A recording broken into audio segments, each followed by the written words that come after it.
Mike LaValliere came off the bench to hit with 2 out. And a hit, and the Pirates take the lead. LaValliere on 0-2. Drives home a run. They wave the other run home. Here's the throw home, and he is out, and we have a 1-run Pirate lead. And that's the way it ended, with the Pirates winning 3-2 and 10. And so we are tied at 2 games apiece. Once again, wonderful weather in Atlanta, and a capacity crowd will be at Fulton County Stadium in Atlanta, Georgia. It's Game 5 of the National League Championship Series.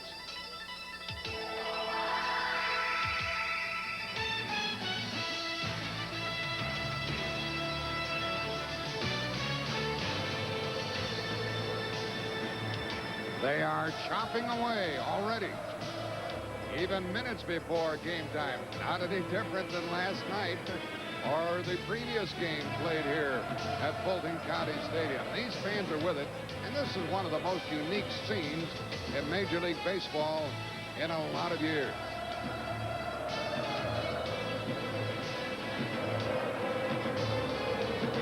Atlanta's Fulton County Stadium, Game 5, tied 2 games apiece. At Pittsburgh, the Pirates won 5-1. Then the Steve Avery game evened it up. We came to Georgia. Atlanta won 10-3, and the Pirates 3-2 in 10 innings last night. Actually, a game that ended early this morning. Jack Buck with Tim McCarver. Tim, that LaValliere hit was his first pinch hit of the 91 season. Perfect timing for him. Yeah, game-winning hit, and he may not have gotten a chance for that game-winning hit were it not for a throwing error by Dave Justice in the 5th inning. 2 outs and Gary Reedus on first base with Pittsburgh trailing by a run. And the overthrow of third base, Reedus scoring the tying run. It was 2-2, and that sent it into extra innings. Meanwhile, the Pirates did all they had to do to stay in the game. They made about 4 outstanding plays. This was 1 of 2 pulled off by Barry Bonds. Jose leaned in the 7th inning, threw out Lonnie Smith at second base with 1 out. And Greg Olson was robbed of a double by Steve Buechele at third base. Everybody talks about how you have to score runs to win. Well, obviously you have to score runs to win. But what good defense does, it controls the game until the offense has a chance to muster up some steam. And that's what happened with Pittsburgh last night. We might not have many runs scored today. 2 good pitchers, Zane Smith for the Pirates, a former member of the Braves, against 20-game winner Tom Glavine of the Atlanta team. The stage is set. We'll be chopping away at Game 5 in a moment. CBS Sports coverage of Game 5 of the 1991 National League Championship Series is brought to you by Lexus and the new ES300 Sports Sedan. Kentucky Fried Chicken, nobody's cooking like today's KFC. And by Budweiser, with that clean, crisp, cold taste. Nothing beats a Bud. It is a perfect afternoon for baseball here in Atlanta. To help set the stage for our action, let's go downstairs to Andrea Joyce. Jack, you know, you wonder about this quick turnaround for the players. Many of them were out here until 1:30 in the morning. Now, Tom Glavine did stay for the entire game last night, but he bolted after the final out to avoid the media crush. He told me he slept very well last night and that the Braves actually prefer the quick turnaround. He says it's a lot better to be out there now than to be sitting at home waiting to play, because that's when you think just a little too much about what happened last night. Back upstairs to you guys. Yeah, you're right, Andrea. Not much chance for any thinking here.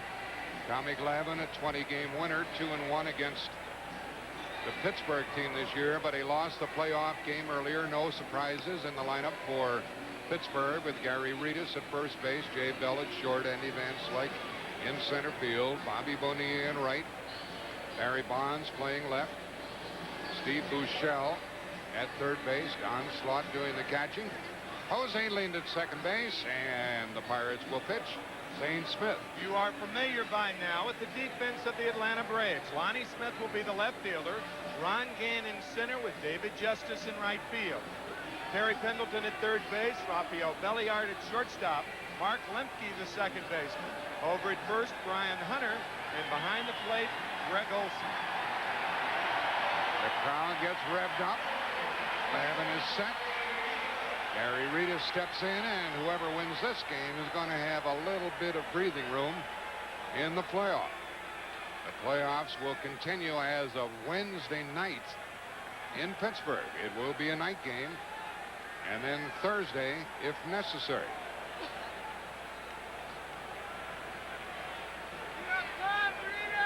Rita's taking a little time, making Glavin stay out there. Should have checked the bat earlier, Gary. Sounds okay to me. Well, sometimes those black bats have hairline fractures in them. They're like, what's the new modern phrase? Stress fracture? Well, that bat takes a lot of stress. And Ritas takes ball one from Glavin, and we're underway. It will be Ritas, Bell, and Van Slyke. Ritas is 3 out of 12 in the playoff. And he fouls it past third to even it up 1-1. That kid's a pretty good fielder. We saw him last night. And this man is a very good athlete. Fields the position, can swing the bat. And most folks think he's going to win the Cy Young Award for the National League this year. Out of play back here, 1-2. And somebody out of our line of sight apparently made a good play.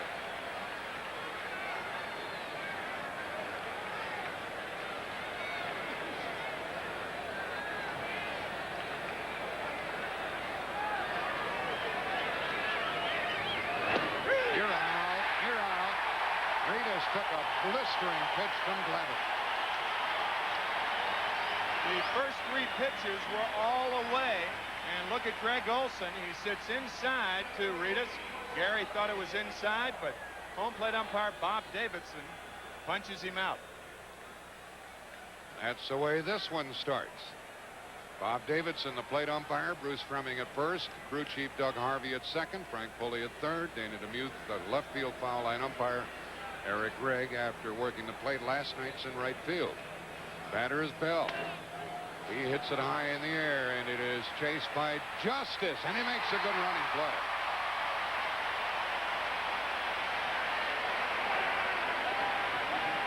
Bell came into this game with 8 base hits, the most of any player, but they got him for the second out. Tommy Glavin probably saying to himself, after this ball is hit, maybe there is justice. And there was. First 2 have been retired. Here is Andy Van Slyke. He's had 3 hits thus far in the playoff. Ball 1 to him. And Van Slyke has a home run in this series. He walked last night in the 10th, stole a base, and scored the winning run on LaVallier's hit. 1-1. Gene Lamont is the third base coach for the visiting Pirates. And across the way at first, Tommy Sant.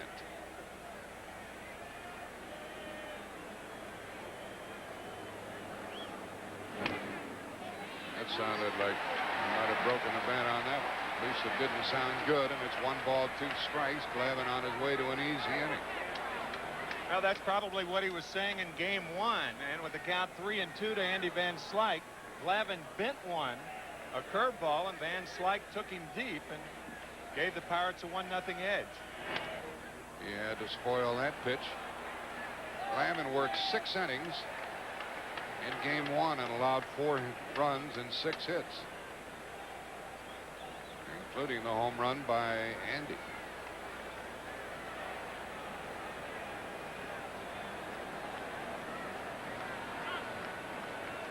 Batter asks for time. Rita struck out. Bell flied to right here in the first. And another foul keeps Van Slyke up there. You know, Jack, it's a little bit overcast right now, and that's what the hitters want, because what it'll do, it'll take that shadow out of play. When the 2 teams met on Saturday, there was a very bright sun, and one has to believe that the shadow was certainly instrumental in the Pirates only scoring 3, but the Braves scored 10 that day. Count 2-2.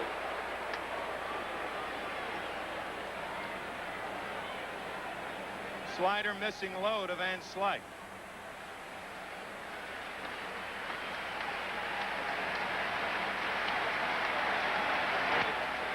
One for the first baseman, Hunter, and down in order go the Pirates in the first inning.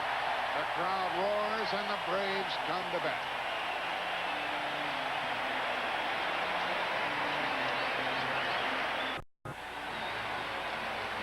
Mike LeVire catching some rays. He delivered the game winner last night in the 10th with 2 out. He's not in the starting lineup this afternoon. Zane Smith is the pitcher. And he lost earlier in the playoff, and he's 0-3 in postseason play. This is the lineup for Atlanta. Lonnie Smith in left. Terry Pendleton at third. Ron Gant in center. David Justice batting fourth, playing right. Ryan Hunter at first base. Greg Olson back behind the plate. Mark Lemke at second. Rafael Belliard at short. And Tom Glavine. The defense for the Pirates, Barry Bonds in left field. He'll probably win another Gold Glove. So will Andy Van Slyke in center. Bobby Bonilla, the right fielder. Steve Buechele, speaking of Gold Gloves, at third. Jay Bell, the shortstop. Jose Lind, the second baseman. Gary Reedus at first. And Don Slaught behind the plate. Lonnie Smith has been in 3 previous World Series, trying to get there again. He's been with 3 different teams. And if the Braves make it, it'll be his 4th team in the World Series. He is 2 out of 14 thus far. First pitch from Zane Smith goes out of the strike zone. Smith, Pendleton, and Gant.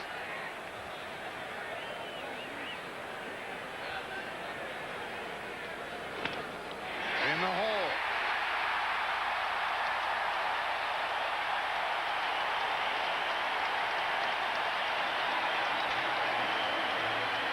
Both Bobby Cox, the Braves manager, and Jim Leland, the manager for the Pirates, agree that keeping Lonnie Smith off the base, as far as Leland's concerned, getting him on the base, as far as Cox is concerned, is imperative. Lonnie Smith off the snide yesterday. He was 0 for 10 going into yesterday's game. He got a couple of hits in last night's ball game and 1 today. And teams like to run against Zane Smith. Harry Pendleton, 3 out of 17. He hasn't started to hit very well in this series. Stayed in the strike zone as Pendleton flinched. Combination of things means that you should run against Zane Smith. He has thrown 27 double play balls this year. And as you see, 26 stolen bases in 34 attempts. That's not a good ratio. So the thing to do is get off first base if you can. Pendleton led the National League in hitting with a .319 average. Chops it up the middle, double play. Just like that. Not only this year did Zane Smith lead the majors in double play balls, but last year he did the same thing. 1 pitch, 2 outs. Notice how Jay Bell drops down, and what that does, it makes a hard slider like Lonnie Smith get down prematurely so he can't take Bell out of the play. He dropped down and then jumped up, and Smith went hurtling underneath, and Ron Gant bats with 2 out. Gant 4 out of 17. The 4 hits include a home run. Strike 1.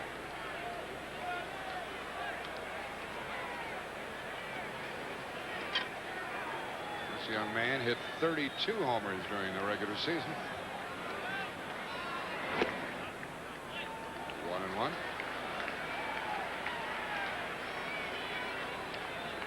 Double play quieted the crowd here. Well, you ask yourself, why didn't Lonnie Smith run?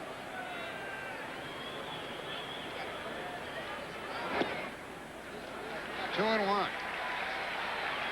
This will be the last afternoon postseason game. This youngster is able to come out and enjoy it. An Atlanta fan. Count goes to 3-1 to Ronnie.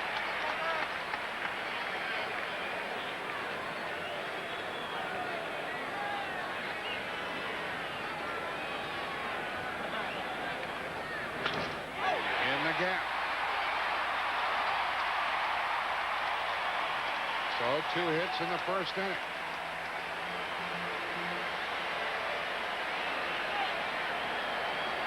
Why, when you can sandwich a double play in between those 2 hits, think of how valuable that is to a pitcher. Ron Gant certainly a base-stealing threat. He had 34 this year, and you can look for him to be running somewhere in this sequence of pitches. It brings David Justice to the platter. He's 5 out of 14. Bobby Cox telling us that Zane Smith, his best move is when he steps off the rubber. And most of the time, that's not a good move, and it's not for Zane Smith.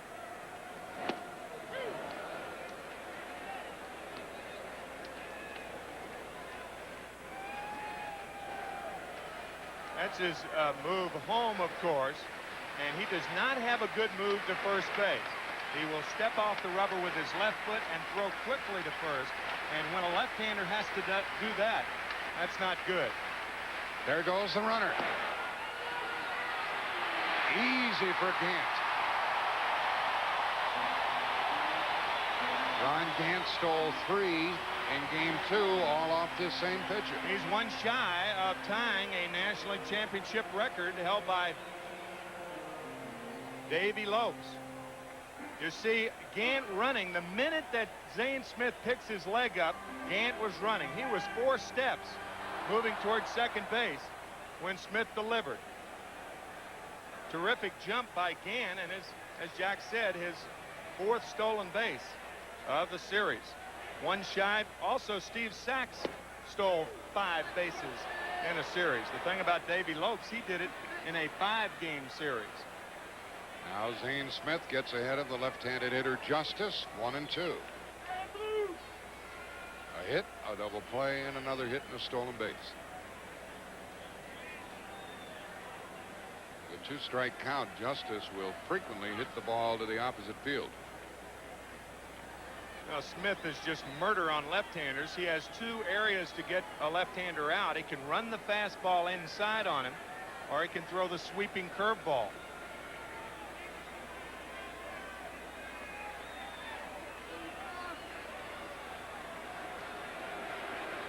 And Slot goes to the mound to talk. Visiting manager today is Jim Leyland. He'll be anxious to get back home to see his new baby son. And Bobby Cox, the skipper of the Braves. He has Steve Avery ready to go in the next game. He's sitting in a pretty good spot. It's going to be Drabek against Avery Wednesday night in Pittsburgh. 2-2. Jim Leyland telling us before the game that the prospects of facing Avery and John Smoltz, when you have to win 1 game, makes the game today very, very important for Pittsburgh. And that's not to say it's not for Atlanta.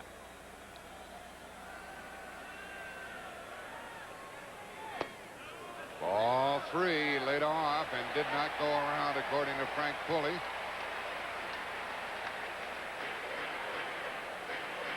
Three and 2.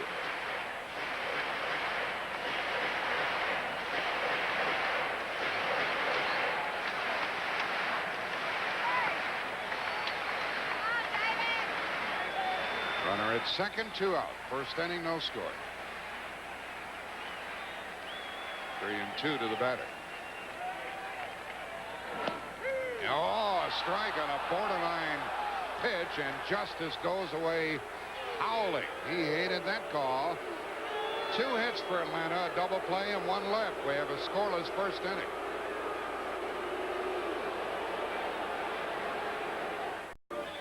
After looking at that last pitch, you find out that David Justice had a legitimate complaint. How does that song go?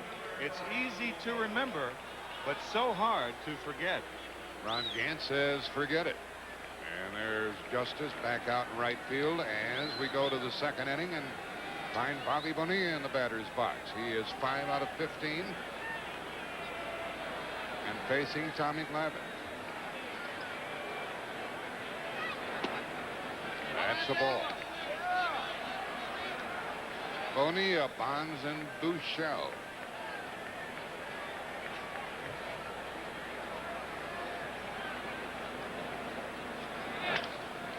Another hit for Bonilla. And he is going to try for 2. He'll make it. Bonilla gets his 6th base hit and a leadoff double. And a worthy chance by Bonilla, not because he made it, but because of the position of Ron Gant in left center field. Bonilla did not get a good turn at first base. He looked like he was indecisive there. He decides to continue once he sees Gant in the position he was in. He backhanded that ball right there. Now it takes several more steps to stop, and by the time he throws the ball, it has to be cut off, and Bonilla has a double. Almost sliding off the bag there. Almost missed first, almost slid off second, and Bonds is up.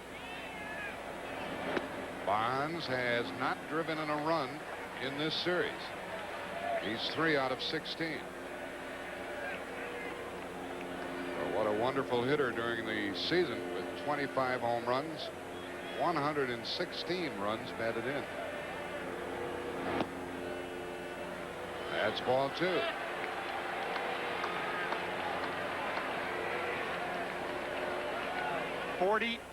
.3 to be exact percent of runners driven in from scoring position, and that led the National League. So that's about 4 out of every 10 times a guy was out there, he got them in. Byron pumps a strike in there, 2-1.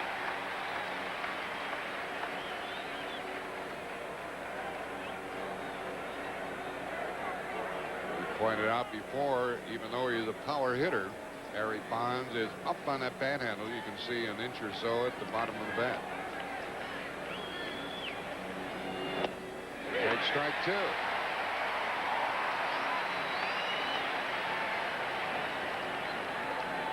There is something funky. I think the way that Glavine delivers the ball that throws left-handed hitters off.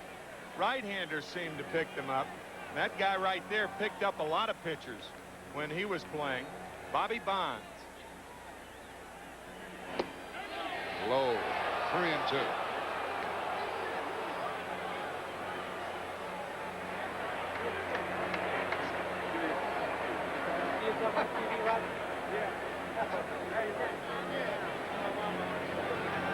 Three and 2 to Bonds. Runner at second, nobody out. Second inning, no score.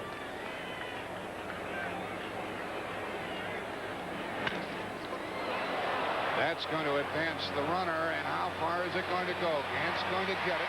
Bonilla tags, goes to third. Well, that ball rides so well in this park. One thing Jim Leland's got to be alarmed with as far as Bonds is concerned, he's not pulling the ball. A lot of his outs have been made in the air to center and to left field. However, with this out, if you're going to make an out, make it productive with a guy on second and nobody out. And Barry Bonds pushes Bonilla to third base, and the Pirates with a chance to score. Bobby thought he got all of it, I think. Up, up, and away. Now the infield is in. Buchel's the batter, and that's foul. Buchel has 5 hits in a row going for him. And he has 6 hits in the playoff, but he has yet to drive home a run. 5 hits in a row, tying a National League Championship record. Can he do the job?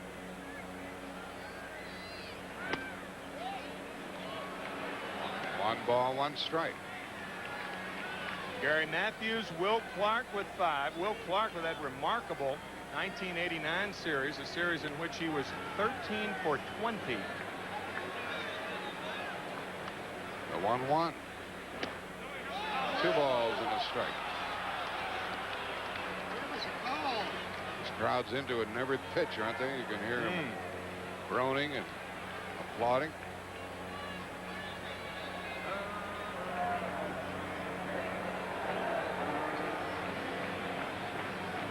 Buchel came over from the Texas club to help the Pirates, and he takes a good look at ball 3.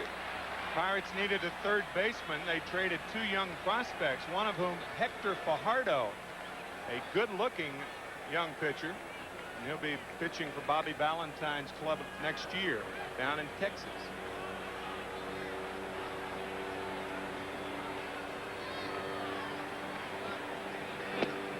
Three and two. Well, he might have chased the bad ball. There's Bonilla at third with one out. Michelle likes to go the other way with a pitch, and he thought he had one to handle.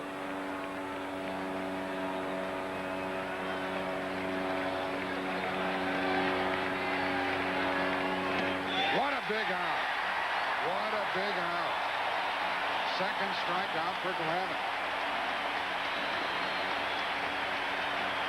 That fastball riding away from Buechele with a little extra gas on it.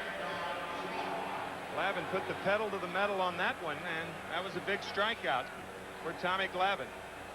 That ends the streak. 5 hits in a row comes to a close, and it puts the load on the shoulders of Don Slaught, who's 2 out of 11 with 1 RBI in the playoff.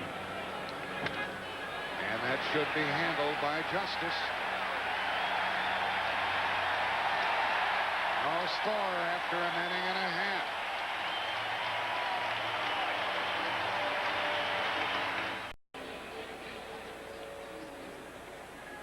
The Pirates wasted a leadoff double in the second, so we're scoreless going into the home half of the inning. There's Doug Drabek. He'll get another day off tomorrow and then get the ball Wednesday night in Pittsburgh. A game originally scheduled for an afternoon game. It's now going to be under the lights. He is nursing a hamstring injury to his left leg. And here we go with Hunter. Ryan Hunter leading off in the Atlanta second inning.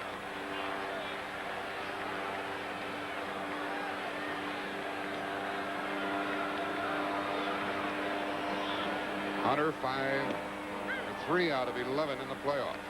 Brian Hunter, one of only 3 major league players who were on the roster as regular players before September 1st, who throws left-handed and bats right-handed. And he gets a hit as he turns on Zane Smith and gets the 3rd Atlanta hit. The other 2 players, by the way, Mark Perrion of the New York Mets, he throws left-handed and bats right-handed. And Ricky Henderson of the Oakland Athletics. And as you can see, Brian Hunter bats very well right-handed. He started 3 games, and on his first trip up in every game, he is single. Actually doubled in Saturday's game, and then a single last night, a single today, his first time up. They have some pull hitters on this Atlanta team, don't they? Able to take advantage of this friendly park. The batter, Greg Olson, 5 out of 14 with a homer and 3 RBIs. There's that step off and throw move by Smith. You can see Zane Smith stepping off and then throwing to first. That's what we were talking about in the first inning.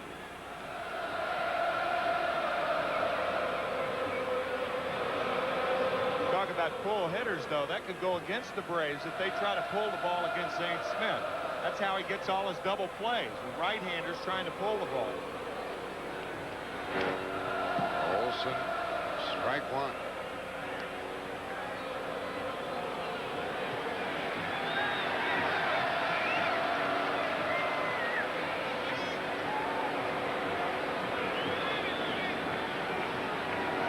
See if we get that runner started somehow. Hunter did not steal a base all season long.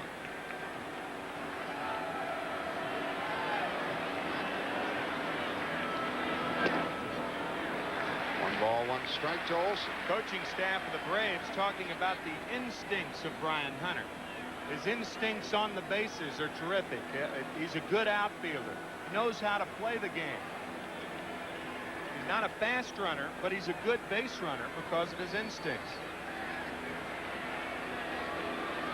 Leadoff hit, 2nd inning in a row for Atlanta.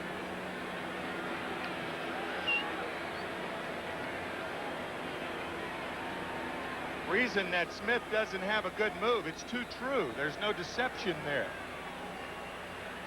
That's why one of the reasons he's easy to run on. 16-game winner during the season.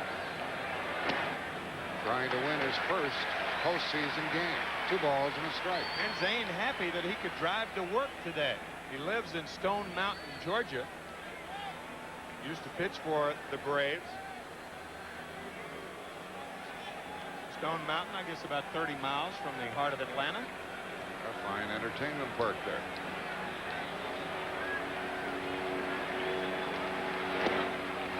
And missed, and it's 3-1.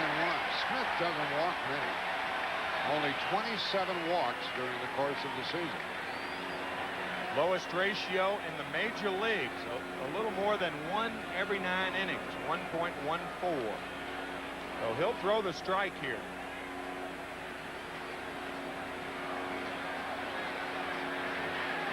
The runner's going, and it's out of play, 3-2. That's a good time to send the runner. You don't necessarily have a power hitter in Olson.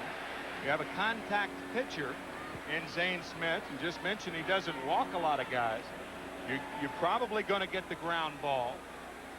About 2.5 ground balls to every air out did Smith throw.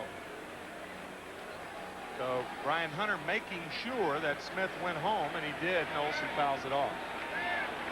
And he'll likely go again. There he goes. And another foul by Olson. How do you think Olson felt when he woke up this morning, Tim, after catching late into the evening last night? You know, the same thing for Don Slaught, the Pirate catcher. Difference is for Greg Olson, this is his 37th meaningful game in a row. And I say meaningful because he did miss the Sunday game after the Braves clinched it 8 days ago. So he had an Iron Man performance. And there's Don Slaught, who worked here last night. Runner going. Ball 4. You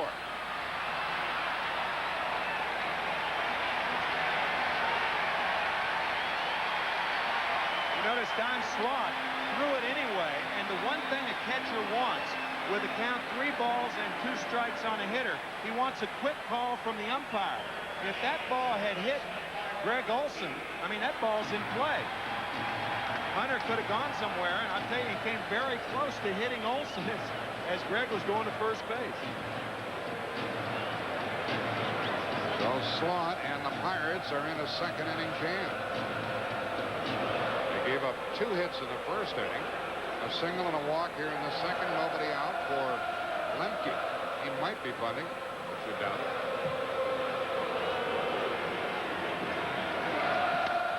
That's a hit. The bases are going to be loaded.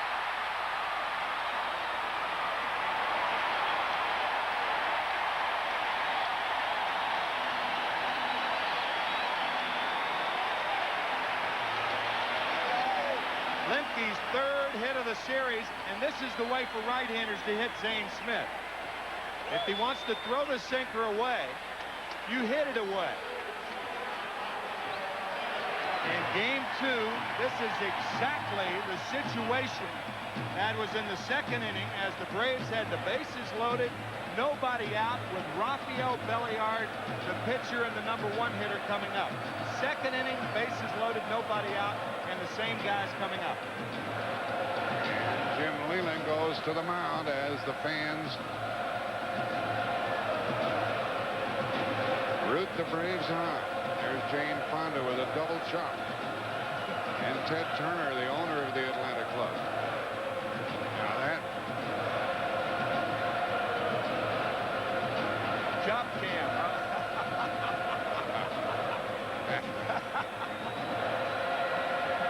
We got the crew in it down here. I tell you what, you ought to see people eat here in Atlanta. It's really funny. Base and loaded, nobody out. Or wave.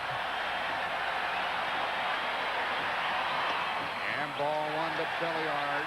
He's driven in 1 run in the playoff. He's 2 out of 11. This situation in game 2, Belliard grounded to Buechele, and Buechele came home with the ball. The middle of the infield of the Pirates is in double play depth. Bell and Lind. And the outfielders are all shallow. Really shallow. Bonds, Van Slyke, and Bonilla.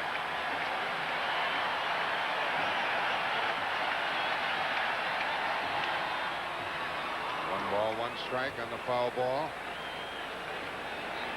And they're cranking away down in the bullpen in the left field corner. as the Braves have. Zane Smith on the ropes. The right-handers Bill Landrum and Rosario Rodriguez, the southpaw. Zane Smith might be headed for an early hook. Single a walk and a single have loaded them up. That's a strike, and Smith wants the strikeout. There's Hunter. And there's Olson. And Lemke. No score, second inning.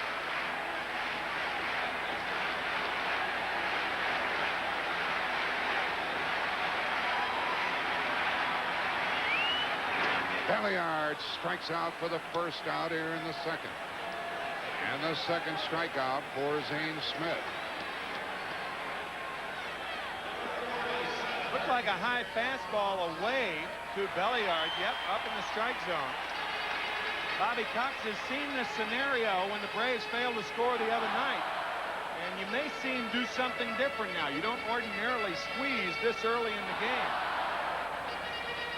Tommy Glavine, a good hitting pitcher, but he is facing a tough left-hander here. Glavine with 17 hits on the year. And 6 runs batted in. Now the Pirates playing back for the double play at second and short.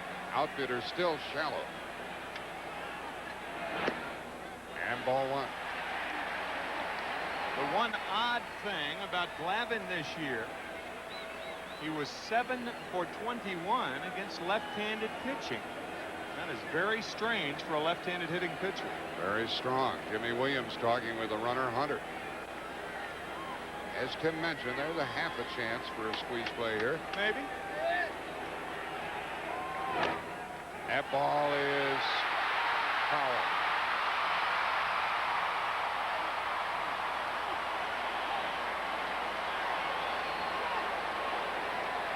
Everybody back where they belong. Little, no pun intended, chopper to the right side, and it trickles foul.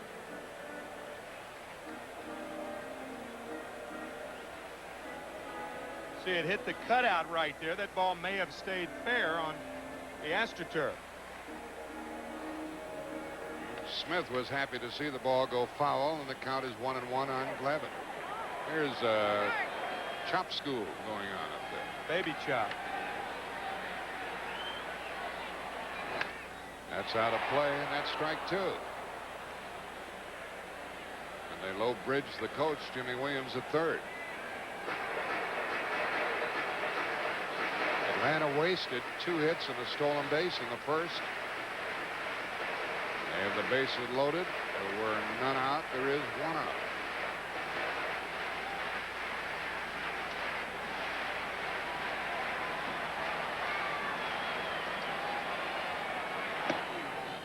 Two balls, 2 strikes.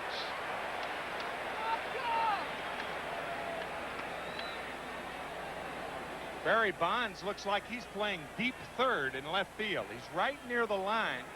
And look how shallow Bonds is. I've never seen anybody play there. Nor have I. Look how shallow Barry Bonds is in left field. 2-2. Squeeze play. And he struck him out. Hunter is hung up. And the inning is over. Just like that. Glavine struck out. He missed the sign. The squeeze play backfired.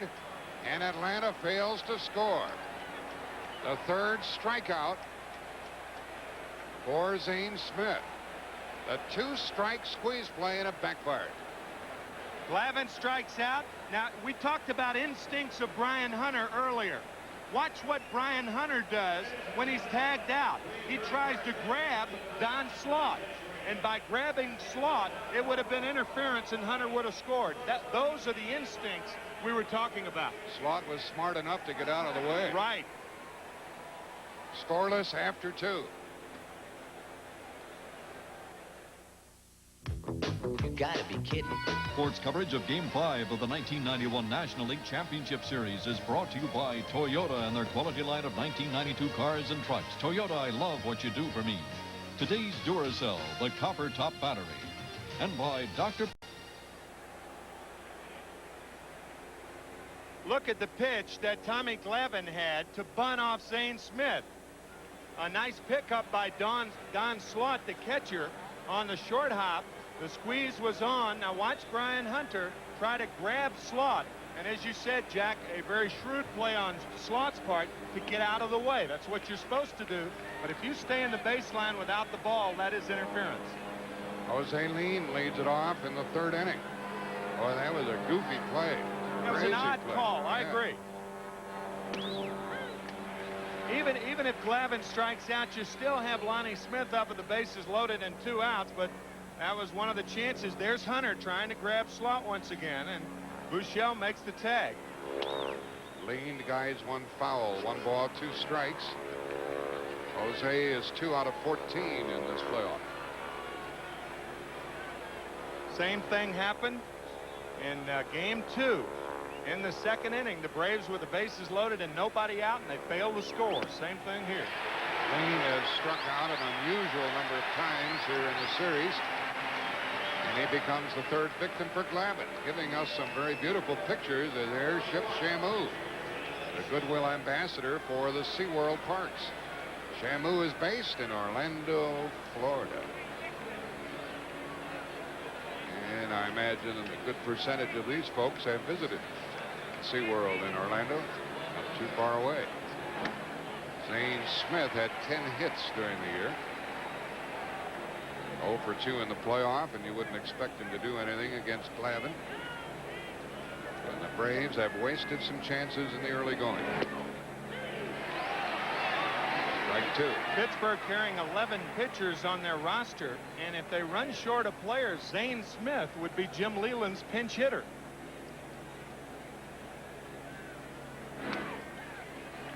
Stays 0-2 with 1 out.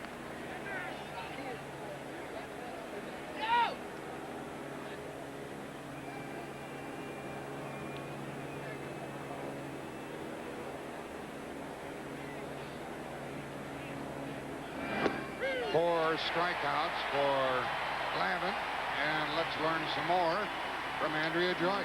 All right, Jack, you were talking about Doug Drabek. Well, as it turns out, he threw off the mound for the first time today since game 1, and he did it without a leg wrap. Now, trainer Kent Biggerstaff says that it is progressing better than most hamstrings. And earlier today in the clubhouse, Drabek was clowning around, and he had that leg wrap on his head. And he said, hey, my leg feels so much better. I decided to put it up here and have it work on my brain. Back upstairs to you guys. So he's getting ready for Wednesday night, and he'll be opposed by Steve Avery of Atlanta. We were in visiting with Jim Leland, and Doug looked like one of the cone heads in the clubhouse. He had the wrap on his head. Jim Leland watching Gary Rita's bat. Foul ball. Rita struck out to start the game and bats with 2 out in the 3rd.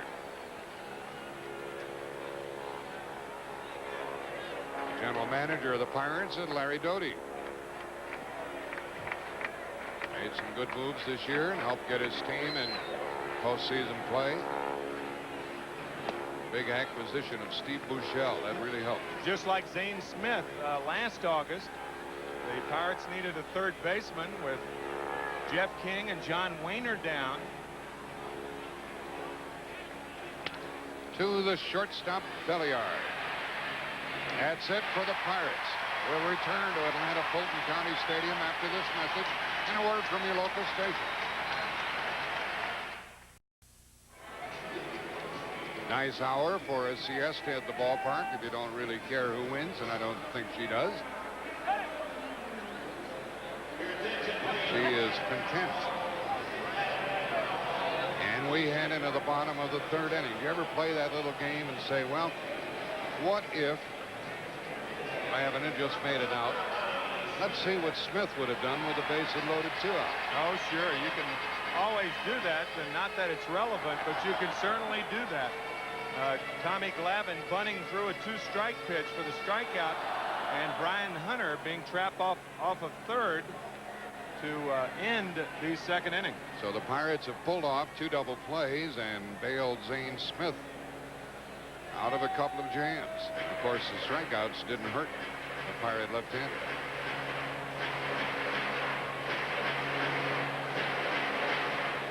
Smith, Pendleton, and Gant in the 3rd.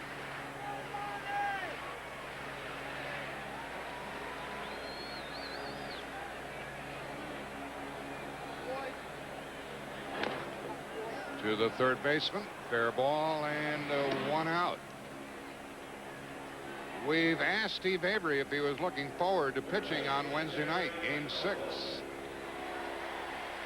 I always look forward to pitching. I love being the center of attention out there, and you know, it's a lot more.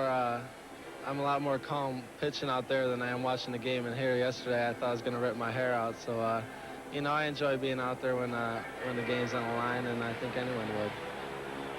What does that call to mind Jim Leland's comment the other day about good and bad pressure? Steve Avery loves to be the center of attention. I love that comment. That means he accepts good pressure. This one to Bell. Charging in, he gets the big hop and gets the second out, and Zane Smith is on his way to an easy inning. Well, what is bad pressure? Well, that's when you get in the batter's box, says Leland, and you're not really sure whether you want to be there or not. You have second thoughts. You've got a built-in excuse about what you're going to do. That's a difference in good and bad pressure. I never heard it explained exactly like that. Rather unique. Jay Bell on the run, making the transfer, strong throw, easy out. Looks like the Pirates are set at shortstop for a couple of years to come. Ball 1 now to Ron Gant, who's single and stole a base his first time.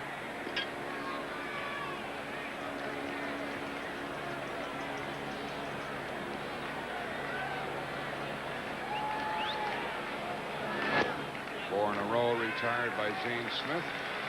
Looking back at the last half inning, Tommy Glavine didn't let that gaff by the Atlanta Braves disturb him. He's retired 6 in a row. He hit that one a ton. Caught by Van Slyke for the third out. 5 in a row by Zane Smith. Now we have played 3 scoreless innings here in Atlanta.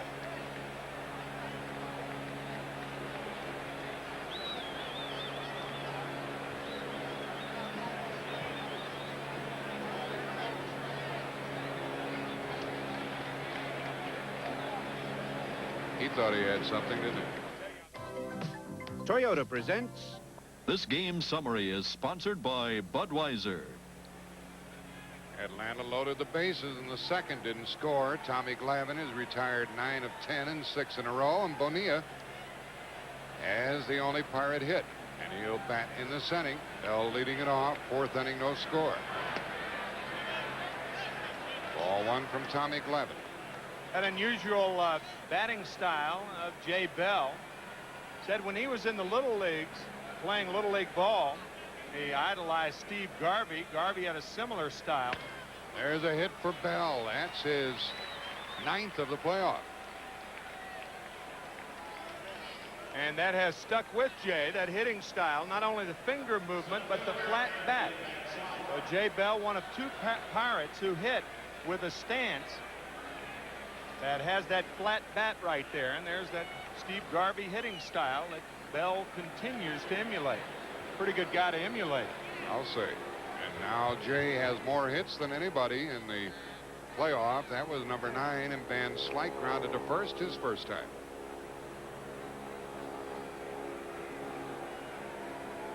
Leadoff hit for Pittsburgh.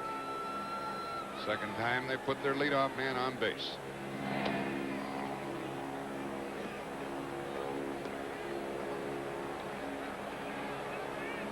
Tommy Glavine with a fair move to first base, a little bit better than Zane Smith, but not much. Bruce Fremming, the umpire down there, watching the moves of Glavine, who gets a pitch past Van Slyke. Worth repeating, we were talking about it last night. The Atlanta Braves led the major leagues this year with 33 pickoffs. That's a lot. Of course, they have all those left-handers, so they're looking right at him. Van Slyke has hit Glavine well this year.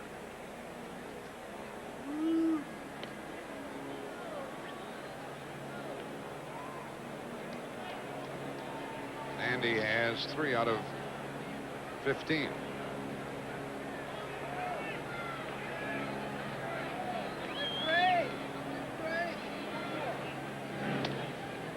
No score in the 4th.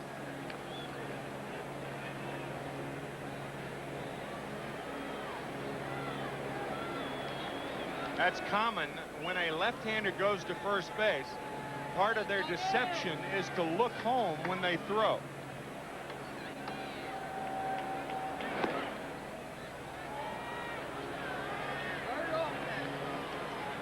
Obviously, if you're throwing the ball to home plate, you have to look home when you're throwing home. And because of that prior move, Bell leaning back toward first base on that last pitch. Dave Bell stole 10 bases this season.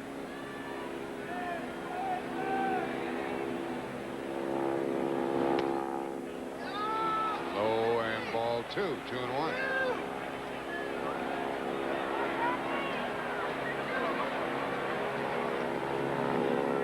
Lamont, the coach.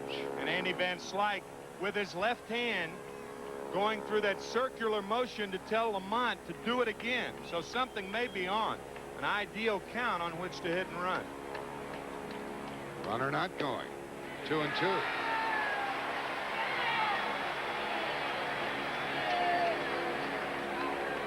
Hitters don't even look down in this situation. 2-2 the count. Anything around the plate you're going to swing at anyway, regardless of whether the runner's running or not. So you don't even look at the coach. Fastball inside to Van Slyke. And he spoils it. Nobody out in the inning for Pittsburgh.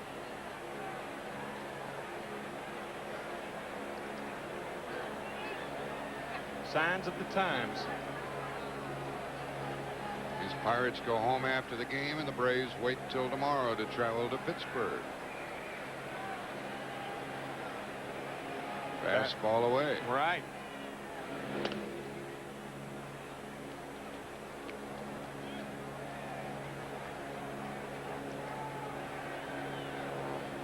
Leadoff single by Jay Bell. And there's the count, 2-2 on Van Slyke. One thing a catcher doesn't want to do is set up too early. There are a lot of peekers in baseball, and you don't have to peek if you can hear the sound of the catcher pounding the glove. You can hear he's outside. This is going to be a fastball away. You see Olson setting up late. Out of play. See, pitchers like catchers that move around behind the plate. You don't want to give a glove as the target. What pitchers like to do, they like to see the glove in the center of the body. So while they throw to the glove, they have a good background to throw to.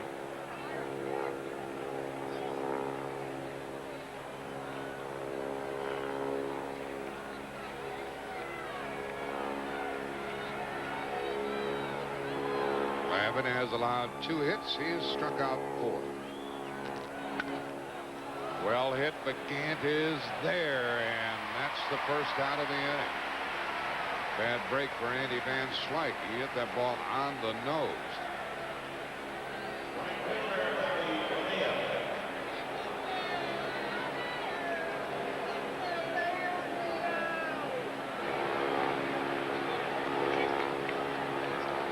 Bonilla and Bonds against, as opposed to Jay Bell and Steve Buechele. The big B's are 9 for 33. The little B's are 15 for 3. A lot of B's in this lineup. Bonilla doubled his first time up. Watches it sink low. He has a half dozen hits in the playoff. Bobby and Barry are double B's. See, Bobby Bonilla and Barry Bonds. Should be 2 more B's. Killer B's, baby B's, double B's. One-on-one. A catcher be emphatic with his pitcher. Watch. Greg Olson. Make sure you get the ball inside.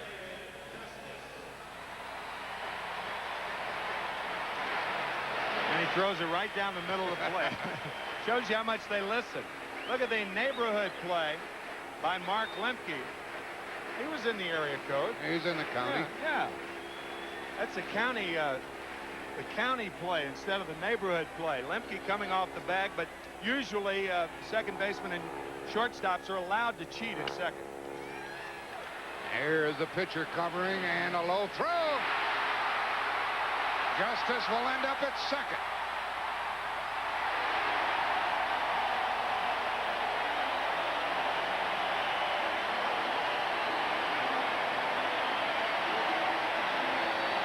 Gary Reedus looking back at Jose Leaned. A second baseman and a first baseman will have a word sign if the second baseman wants the ball to go through. Leaned, even though he was deeper, should have fielded that ball. That would have given Smith a chance to get to first and be, in effect, the first baseman. As it was, Reedus has to throw back across his body, and he short hops it. The ball eludes Smith. An error on Gary Reedus, but Leaned should have fielded that ball. Zane Smith did everything he could. He's a good athlete, but he just couldn't come up with that nasty throw. And it's the third time in 4 innings Atlanta has had their leadoff man on base. And that ball is fair. And the batter is out, and the runner stays at second base. The put out to the catcher. Bobby Cox wants to argue. If this doesn't have, if you can't think of Ed Armbrister in the 1975 World Series, the Red Sox and the Cincinnati Reds, when you see a play like this in World Series, did Brian Hunter either intentionally or unintentionally interfere with Don Slaught? By him stopping right there, it looked like the proper call because Slaught appeared to interfere with Brian Hunter.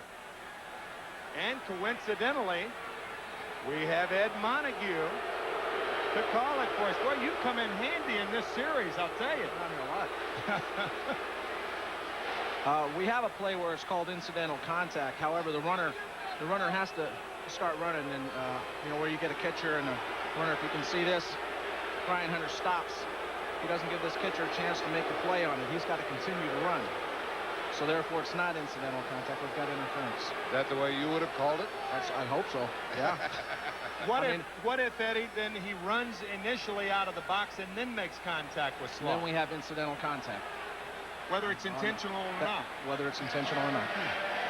That's the same play. Larry Barnett had that play with Armbruster. And Larry was 100% right on the play. And Bob Davidson was right here. Bob Davidson is correct.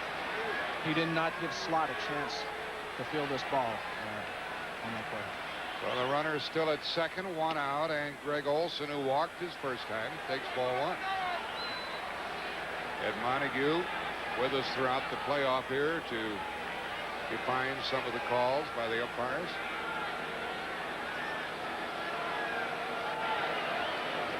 We're scoreless in the bottom of the 4th inning.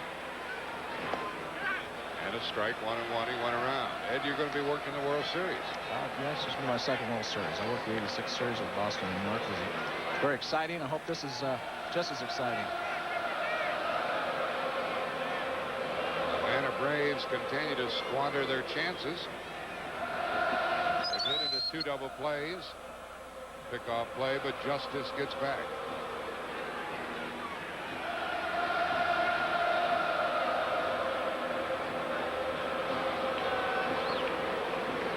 Laned at second base, and Justice just back.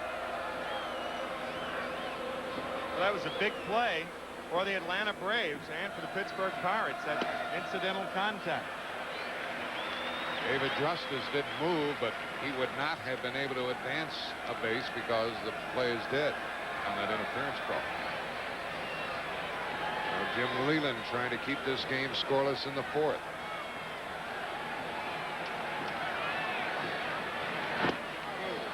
Olson finds the count 2-2. Good breaking ball from Zane Smith, and you can see it even after the swing, continuing to break down and in. In the first game that Zane Smith worked, he pitched in terrific fashion. He gave up 1 run, 8 hits in 7 innings. He's tough to beat.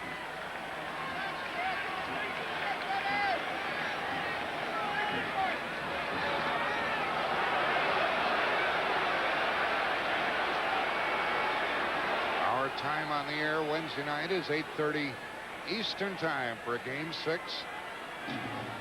And it is going to be Drebeck against Steve Avery. It was scheduled for an afternoon game, and now it's changed to a night game, and all of the remainder postseason contests will be under the lights in Pittsburgh and then in Minneapolis and wherever. That ball hit by David Justice, by the way, was an error. Not only an error on Reedus, an error all the way, but the third error by Pittsburgh first baseman in this series.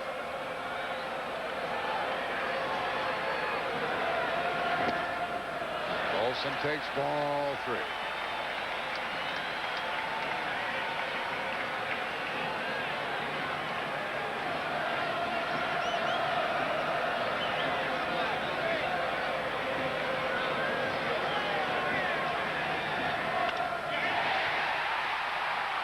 Van Slyke caught it, but he misses the double play.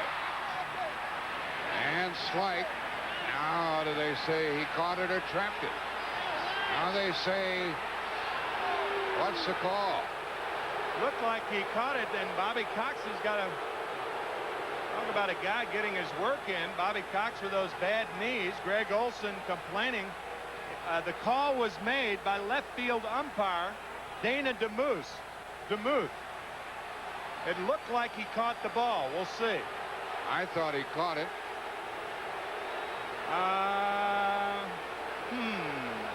We might have to take another look at that. Well, that's a tough call. See, Doug Harvey, the second base umpire, was in no position to make the call. I think he caught the ball. Yeah, that's a snow cone right there. Vanilla snow cone. So Olson is robbed by Van Slyke.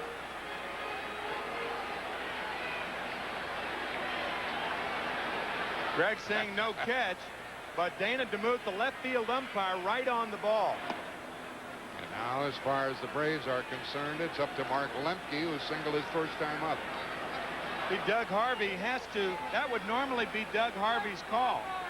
But because Dana DeMuth is on the left field line and Doug Harvey is playing inside the bag with the runner at second, it's Dana DeMuth's call, and he made it properly, it appeared. For the second out in the 4th.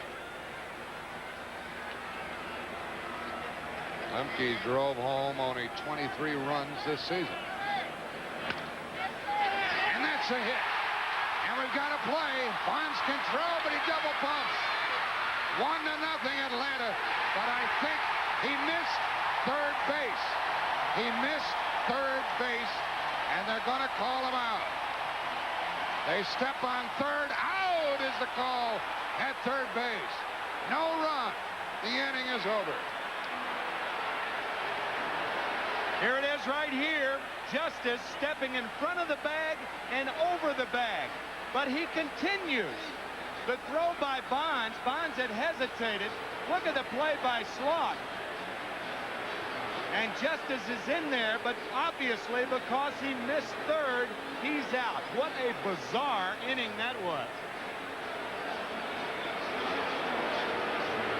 The third baseman, Steve Buechele, missed the ball. Now watch the eyes right there of Jay Bell looking at Justice, and watch the left foot skid and the right foot go over the bag. It even appears that he may have clipped the bag ever so slightly, but had he done that, then Justice argues about the play, and since there was no argument, he clearly missed it. You have to assume that. You judge at home. Did he skim the bag with his right foot? There. If he had, he would have argued. And instead, a bad break for Atlanta and a bizarre inning. My goodness. It's strange the way Bonds double pumped before he threw. Well, I think Bonds caught the ball. He saw Justice stop or stumble, and that threw him off rhythm. He didn't think he'd have a play at the plate. Why throw it if you don't have a play? Now it's 2 balls and a strike to count to Barry Bonds. What an inning. 5th inning, no score. 3-1. They could stop this game right now, and you could talk about it for 5 hours. I mean, you had an interference call on Brian Hunter. You had a disputed call in center field, a little vanilla snow cone by Van Slyke, and a guy who misses a bag at third base. Unbelievable. Bonds pops it up to start the 5th. Belliard has it.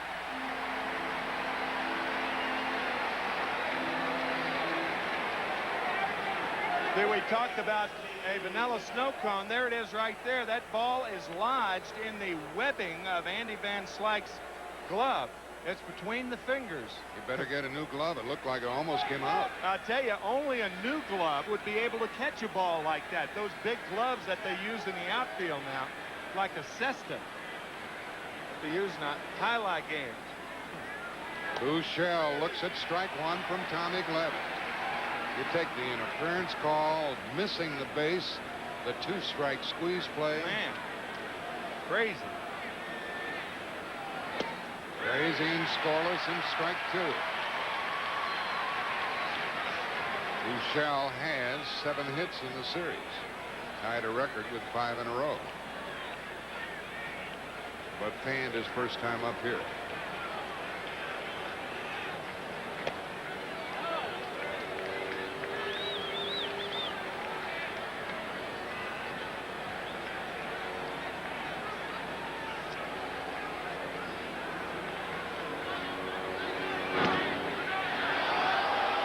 And the crowd groans. By the way, Lemke, of course, credited with a hit on that ball into left field prior to Justice missing third. So he's 2 for 2. 3-2.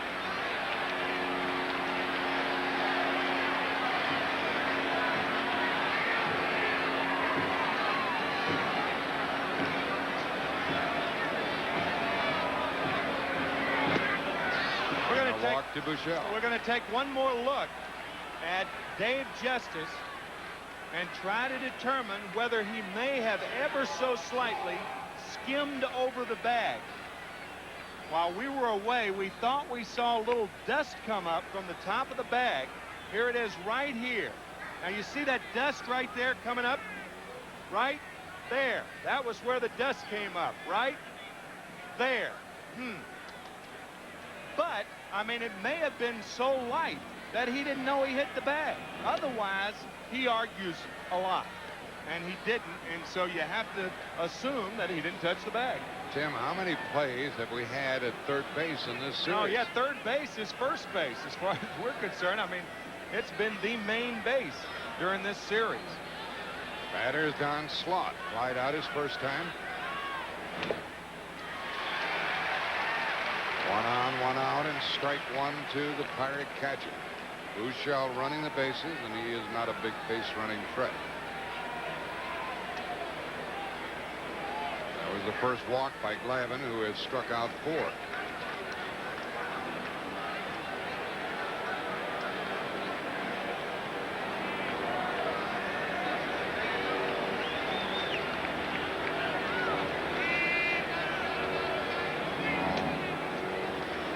Mark Lemke hit a ball in game 2, the game won by the Braves 1-0. He hit the ball that took a bad hop over Buechele's glove, and that scored the only run of the game. And who was the runner? Dave Justice. And Lemke's a little troublemaker. Yeah, he sure is. Hits a lot of into a lot of controversial base hits. Let's see if Pittsburgh wants to do some running here in a scoreless 5th inning.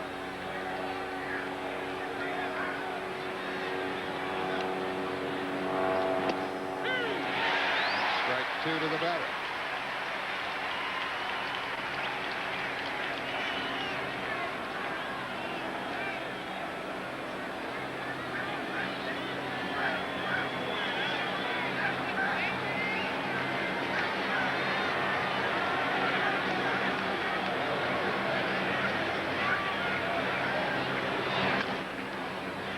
It stays 0-2.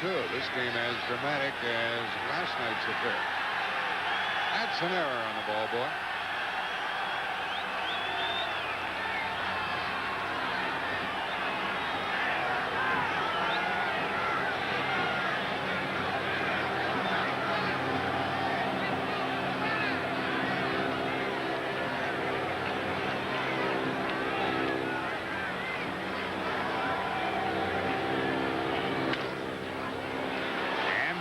Pendleton.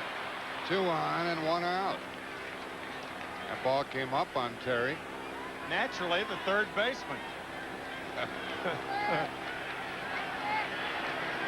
Bobby Cox has said that this is the fastest infield in the National League. He says that it is faster than the artificial surface. As you see that ball skip over the glove, it looked like it hit the thumb of the glove of Pendleton.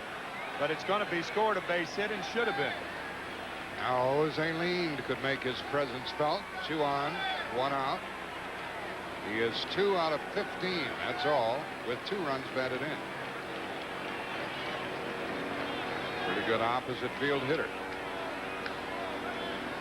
And there it is in the gap. And the Pirates are going to grab the lead here in the 5th inning on a base hit by Lind. The walk led to the run.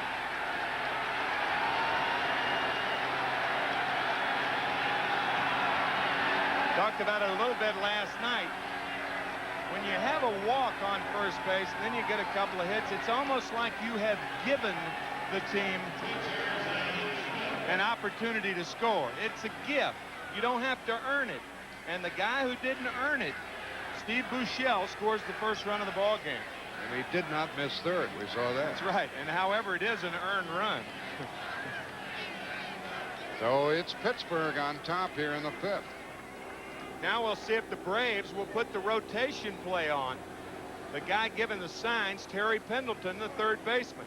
He's giving the signs to the middle infielders, Belliard and Lemke, and a Hunter at first. Smith struck out his first time. He's making no secret of his intentions, and a foul ball. Rotation play was not on then, but we'll see if Pendleton, getting the signs from Jimmy Williams, the bench coach, watch how Belliard at shortstop fakes breaking to third. So that was a variation of the rotation play. Rotation play, remember, the third baseman comes in, the first baseman comes in, the shortstop breaks to third, the second baseman to first, and the way to beat that play is to swing away because the whole middle of the infield is open. And a foul ball is going to be beyond the reach of Lonnie Smith, and that's strike 2. Tell you, they botched that up. Somebody missed a sign because Terry Pendleton broke in and Rafael Belliard held his ground. There's Jimmy Williams. Jimmy in charge of the defensive infield. And if the third baseman breaks in and the shortstop doesn't cover third, the only thing the third baseman could do is throw it to the second baseman covering first. A lot of numbers here. There's Terry. You saw him give the signs. 0-2 to the batter. And he went for it and he strikes out. The 5th strikeout for Glavine. And the top of the order is coming up.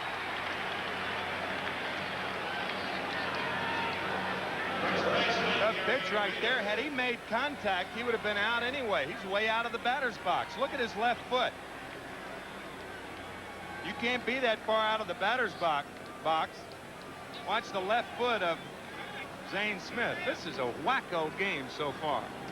Pittsburgh has yet to have an inning where they have scored more than 2 runs in postseason play the last 2 years. Gary Reedus, the batter. Strike 1 to him. This is the 16th trip to the plate for Reedus. His first time with anyone on base. Wow. 2 on, 2 out. Is that pigeon part of the rotation play? What base is he covering? Or she? 1 ball, 1 strike to Reedus.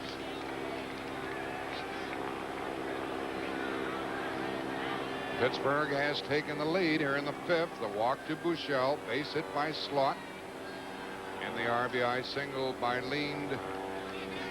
And Leland would like more.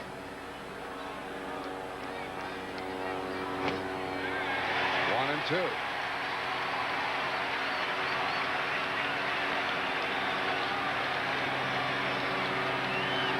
Gretus drove home 24 runs during the season, that's all, and hasn't driven in any, of course, in this series. You wouldn't see that on AstroTurf.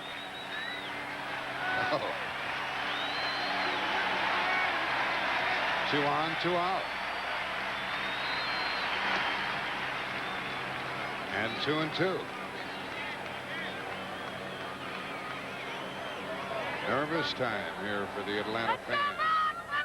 Oh. Pittsburgh fans. Let's go Bucks. That's in the wide section behind home plate.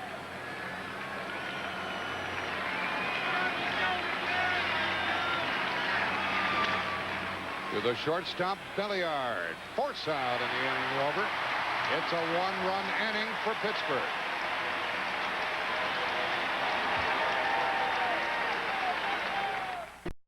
Back in Atlanta, the Pirates lead it 1-0 in the 5th. I'm with Larry Doty, the GM of the Pirates.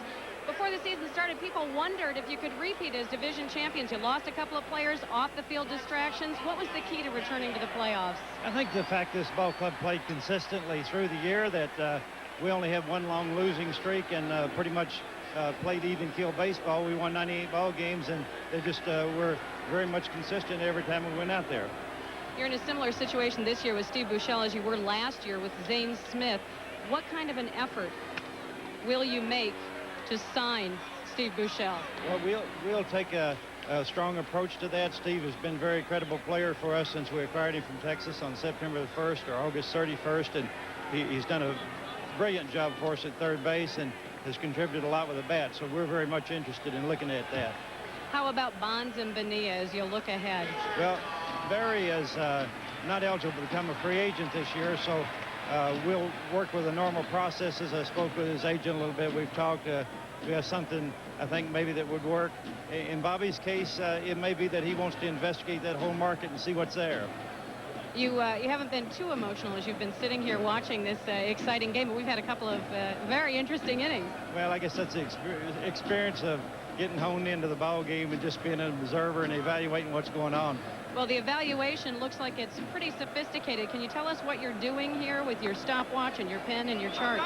Well, basically, we have an in-game program which we call pitch by pitch, and in that we look at some different areas as to what goes on with each individual pitch that takes place, and the count that's on the hitter, where the pitch was located in the strike zone, what the velocity of the pitch was on the radar gun, and then the end result, where the ball was hit and how it was hit on the bat. And then we have this at home on a computerized program, but when we're on the road, I do it manually. But you're still having fun, though. Oh, yeah, absolutely. All right, congratulations on all your success this year. Let's go back upstairs to Jack. And we watch Tommy Glavine strike out for the 2nd out. And thank you, Andrea. An interesting visit with the Pirate general manager. And an easy inning thus far for Zane Smith. He got Belliard and the ground ball to short, and he just picked up his 4th strikeout, and he'll pitch to Lonnie Smith. You know, Jack, baseball is obviously an intricate game, a very difficult game to understand. I wonder how many people here in Atlanta Fulton County Stadium understood the 4th inning totally. When you think about all of the things that happened and the fans at a ball game that don't have explanations for everything, I mean, what you see is not necessarily what you get, especially in the 4th inning. It was so bizarre. I mean, we have a tough time understanding it ourselves. But that's the beauty of baseball in this country. Everybody knows something about this particular game, more so, I think, than the other major sports. Well, that's true, but then an inning comes along like the 4th inning as you look at Bob Gebhardt. He is scouting for the Minnesota Twins. It was a weird inning. It was that, a little bit of everything. Gebhardt is going to take over as senior vice president and the general manager of the franchise expansion team, Colorado Rockies. But right now he's scouting for the Twins, and there's a hit for Lonnie Smith.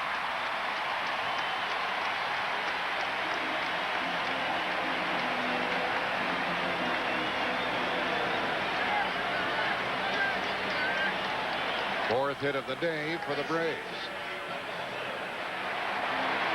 Lonnie Smith, his 4th hit in the series. 2 last night, 2 today.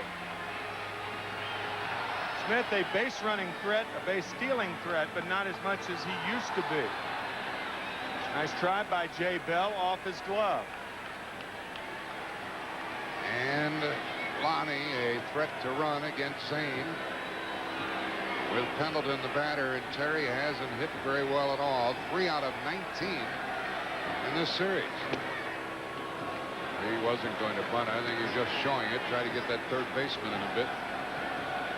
And he did. Steve Buechele about even with the bag at third base, but a lot of third basemen, I'm sure Pendleton does it too, while the batter's looking at him, he'll show him a different area that he's going to play. When the pitch is on the way, they'll back up. There goes Lonnie. And he is safe. He'll end up at third with 2 out.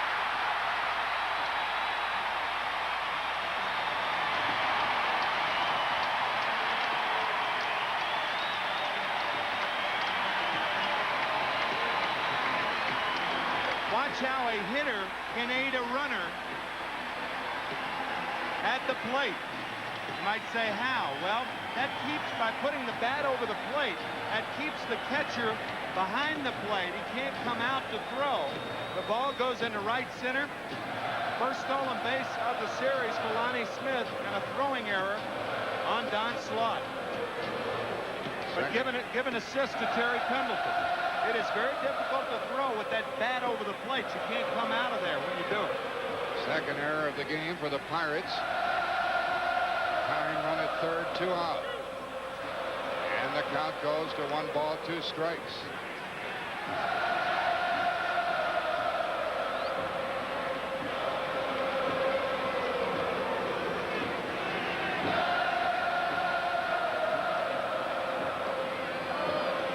Right there, look at the bat. Now that keeps Slott behind the plate, and Don can't come out of there and make a strong throw, and he didn't. And now Pendleton's in the hole, 1 and 2. That one just missed 2 and 2.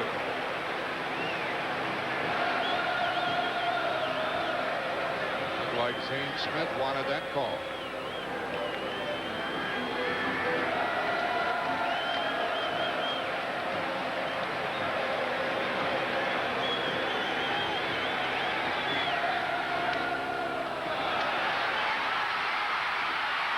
Wonderful play by Zane Smith. And the Pirates still lead after 5. We'll return to Atlanta's Fulton County Stadium after this message and a word from your local station.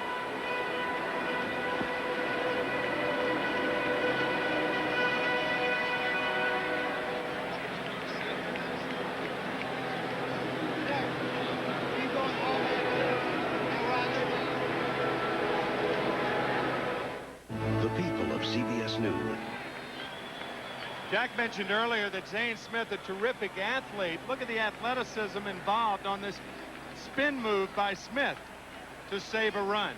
Nice play. Clarify a couple of things here. One, when Lonnie Smith stole a base, they gave the error to the second baseman leaned rather than the catcher Don Slott. Now Jay Bell leads off in the 6th, and strike 1 from Tommy Glavine. Bell continues his good hitting. He's 1 for 2, and he's had 9 hits in the playoff.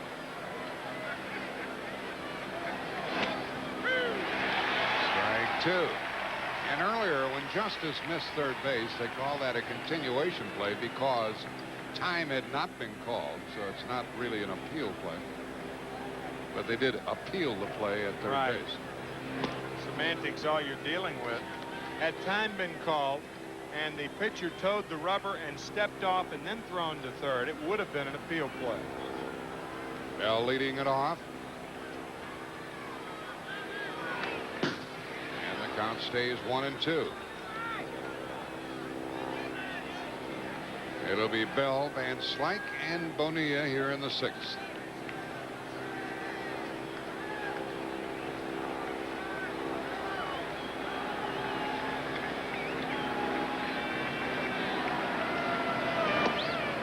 Two and 2. Glavine has struck out 5, walked 1, and wouldn't you know it, that one man scored.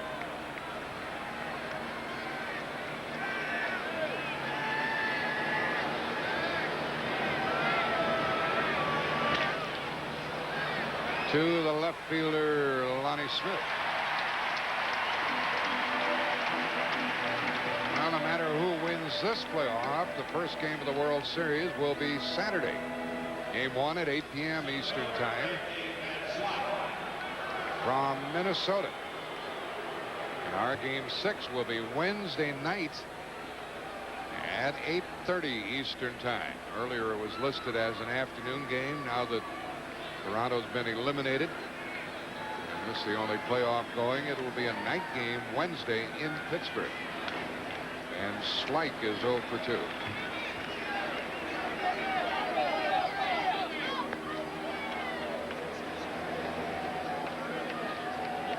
Pittsburgh leading 1-0. Got a run in the 5th and a walk to Buechele. Single by Slot and an RBI single by Lean.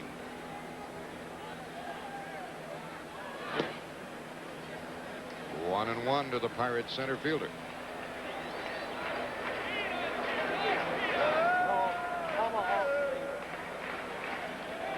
Faces in the crowd here in Atlanta. 1 ball, 2 strikes.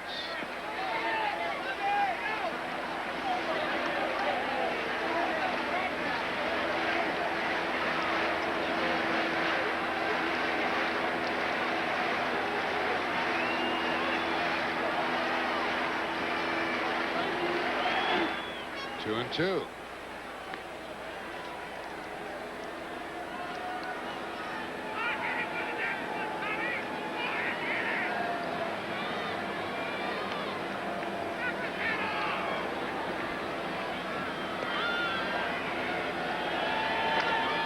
That's foul into left field.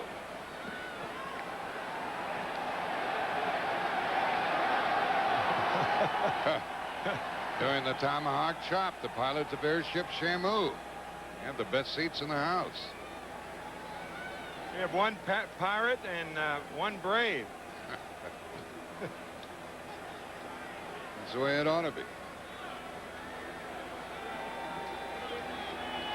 Keep your eye on the road up there. Well hit by Van Slyke. And that ball is up against for an apparent double. And with 1 out, Van Slyke stops at second. That's his history. He hits Glavine well. He's 3 for 6 now in this series against Tom Glavine. 2 doubles and a home run. He hit this one hard to the base of the right center field wall. So his second double of the series. Matter of fact, all 3 extra base hits have been off Tommy Glavine. Now Bonilla and then Bonds will have a chance to get this other run home. They're going to walk Bonilla.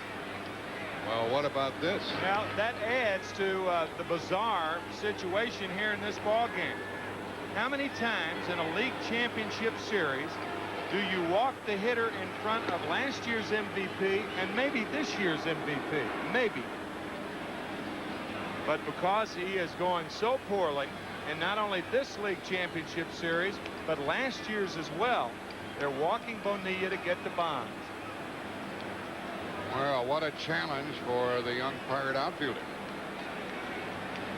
As Bonilla joins Van Slyke on base with 1 out, and this is going to be very interesting. Bonds could make it a 4-0 game in a blink. But of course, the Braves want the double play.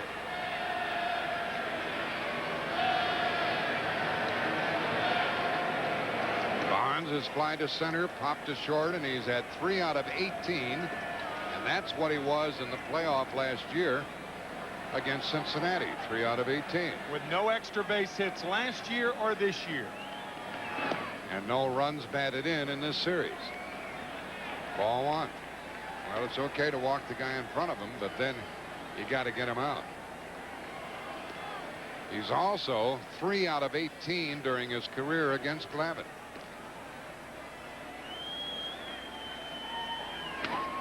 One ball, 1 strike. Big innings have been hard to come by for Pittsburgh in the last 2 years in the postseason. And for the moment, these Atlanta fans are quiet. trailing 1-0 and in trouble here in the 6th.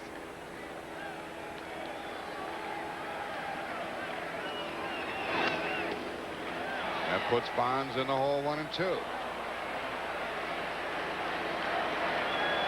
Van Slyke doubled with 1 out. And they gave a walk to Bonilla. And Bonds is in the hole 1-2.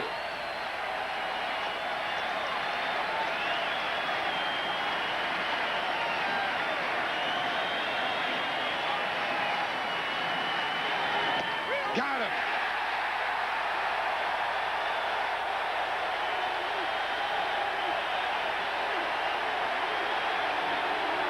And the woes continue for Barry Bonds.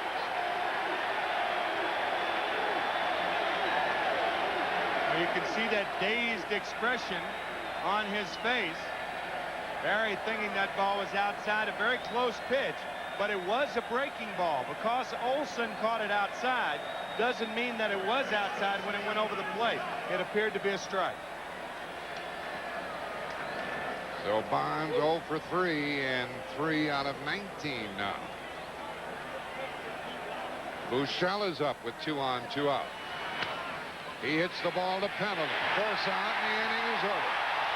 Pittsburgh has left 5, and they still lead by only 1.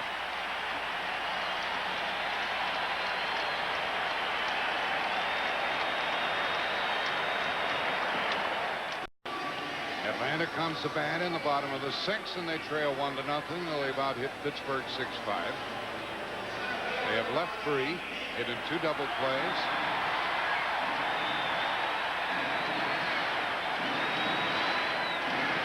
Facing a tough hurler today, and James Smith, who is trying to win his first postseason game.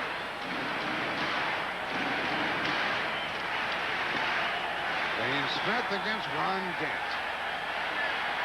And 1 for 2. Bell with a long throw to make. Got him.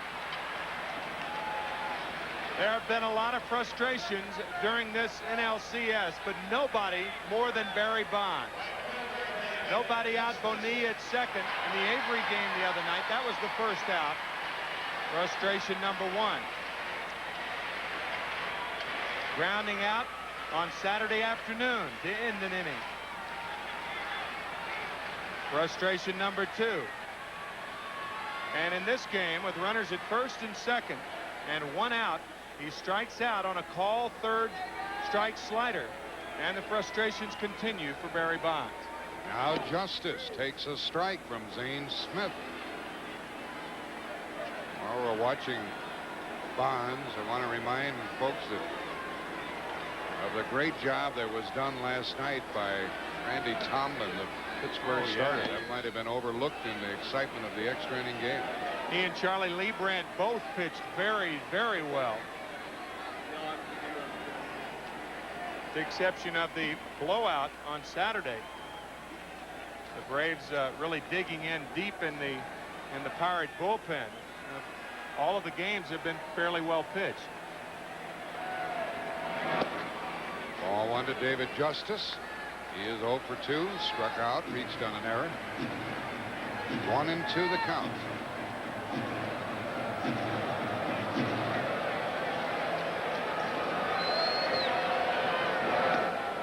These fans are into the chop, but it's kind of half-hearted now because they've been disappointed so many times this afternoon. Half a chop.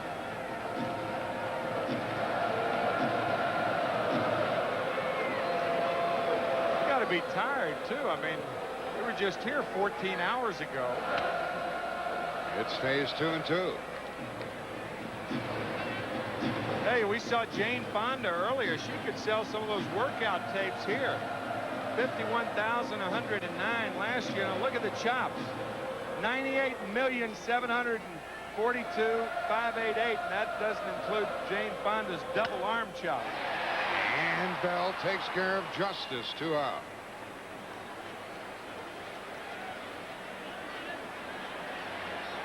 Two men gone in the Atlanta 6th, and this game slipping away a bit from Atlanta with Pittsburgh leading 1-0. This is the pivotal 5th game. We're tied at 2 apiece. The batter, Hunter. He has singled and been called out for interference.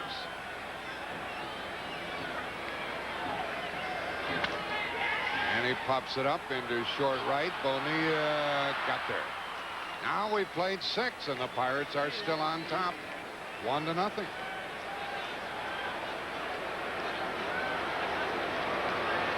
Sports coverage of Game 5 of the 1991 National League Championship Series is brought to you by Buick and your local Buick dealers. Buick, the new symbol for quality in America. State Farm Insurance, like a good neighbor, State Farm is there. And by Michelin, because so much is riding on your tires.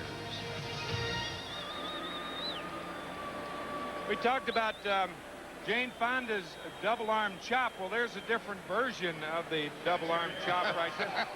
He's really thrilled. Ted's very excited about that. You can tell they get along already. Ted, hello. Hello, are we awake? Ted. There. He blinked his eyes. This is the 7th inning, and this is Tom Glavine pitching to Don Slaught. He had a key hit in the 5th inning, and he's 1 for 2. And he hits it to Pendleton. 1 out. Well, you saw Jane squeezing Ted. Well, speaking of squeezes, a pivotal play came in the 2nd inning. Tommy Glavine missing a 2-2 pitch, and the squeeze not only didn't work, but it got the Braves out of an inning. And then in that bizarre 4th inning, the interference play on Brian Hunter, he was included in the squeeze play. He was out, and now David Justice on second, misses third, and the continuous play, they call it a continuous call, but it's an appeal play at third. He missed third. They appealed it. Jay Bell appealed it, and Justice was out. Now it's leaned. He has driven in the only run of this game. He did so with a 1-out single in the 5th inning.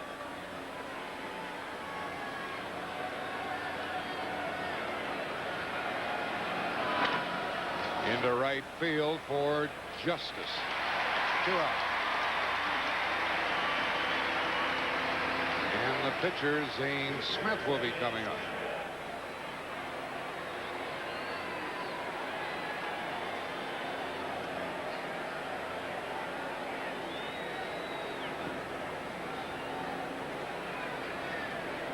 We're getting into the late stages of this game. 2 out in the top of the 7th. Zane Smith has struck out twice, and it looks like he's on his way again. Same path.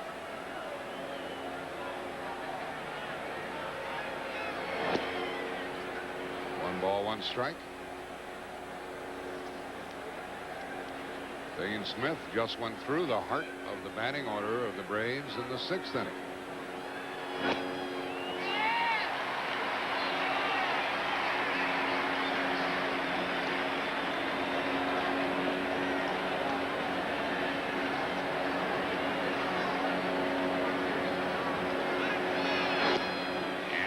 Strikeout. 5 in a row by Glavine. Gets his 7th strikeout. It's 7th inning stretch time. Get up, Ted.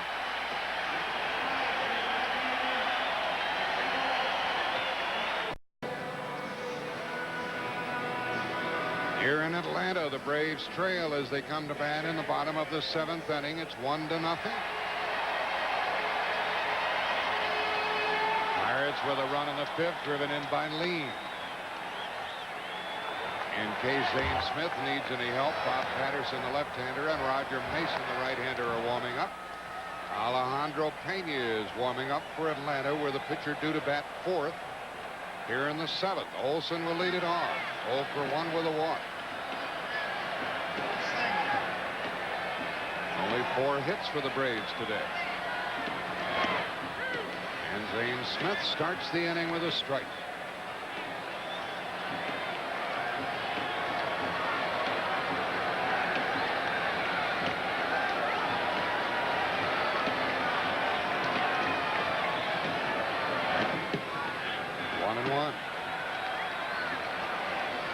Through the eyes of Shamu. Looking down on this gathering of 50,000.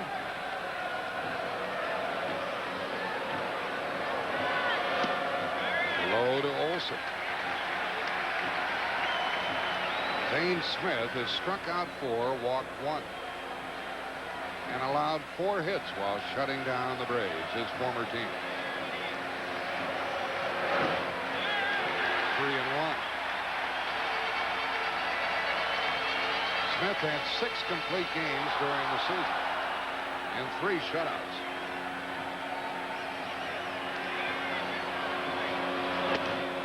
Three and 2. Olson, Lemke, and Belliard. Jim Leland hanging on to a 1-0 lead. One for the shortstop, Bell. And 1 gone, and 5 in a row set down by the Pirate Hurler. Bobby Cox needs a run. He'll go to Pittsburgh trailing 3 games to 2. This is the pivotal game 5.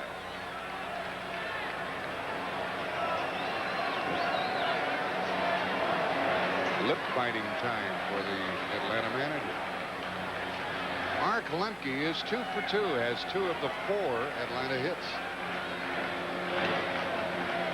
Ball 1.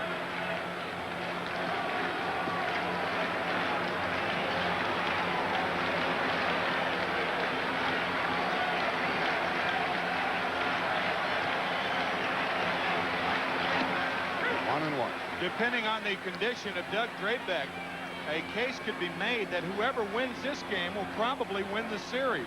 I mean, Avery's pitching on Wednesday night. Drabek for the Pirates. Foul ball, 1 and 2. Game 1, Drabek, the winner, 5-1. Game 2, Steve Avery, the winner, 1-0. Working 8 1/3. Game 3 on Saturday. The only real blowout in this game. And game 4 last night, a thriller, 3-2 and 10.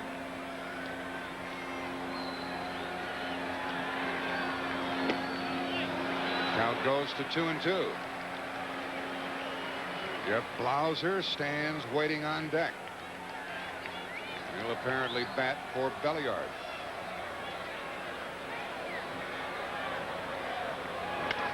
Lemke hits it to left field for Barry Bonds. 2 out. At the end of this game, Tim McCarver and I will select the Chevrolet Most Valuable Player of the game. Chevrolet will then donate $1,000 on the player's behalf to the Special Olympics. Belliard 0 for 2, and Blauser is batting for him. And for Jeff Blauser, his first appearance in the playoff. He'd been hit earlier on the elbow in a pregame accident. He got a little pop in his bat. Takes strike 1. 2 out in the inning, and Keith Mitchell on deck. He'll bat for Glavine. If Blauser gets on base, he pops it up. Foul ball, and Slaught has the play, chased away by Rudis. And that's the way the first baseman should do it. 7 in a row by Zane Smith, who leads 1-0 after 7.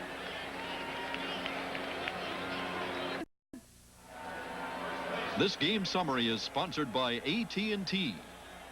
Atlanta shut out through 7, had the bases loaded in the second, failed to score. Jose Lean drove in the game's only run in the 5th with 1 out. And Dave Justice might have scored the tying run, but he missed third base in the 4th inning. And there's the only RBI of this one, after a walk to Buechele and a single by Slaught. And so we're into the 8th inning. And Tommy Glavine goes back out there and will face the top of the order, Gary Rudis, 0 for 3. He reaches and pops it up foul, and it is out of play. And the pinch hitter, Jeff Blauser, is in at shortstop for Belliard.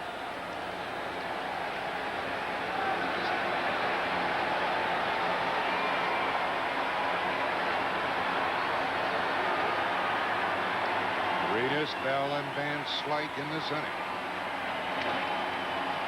That's to be handled by Lemke, and a terrific athlete is with Andrea Joyce. Andrea? All right, Jack, I'm with Neon Deion Sanders, who lit up the headlines in Atlanta when he rejoined the Braves late in the season. Of course, still playing for the Falcons at the same time. Ineligible for the playoffs. How badly would you like to be out there? I would love to be out there. You know, the fans in here, just excitement, and the atmosphere of the stadium is unbelievable. I would love to be out there in the Brave uniform right now. You have had some thrilling moments in your football career, including yesterday against the 49ers. Where does the experience with the Braves fit into all of that?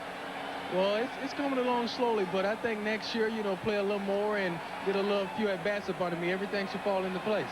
All right, let's go back upstairs to Jack. Jay Bell is the batter. He took a ball, now a strike, and Deion returned a kickoff 100 yards yesterday against San Francisco, and the Falcons won it 39-34. Bell is 1 for 3. He's had 9 hits, more than anybody else in this playoff series. 2 balls and a strike.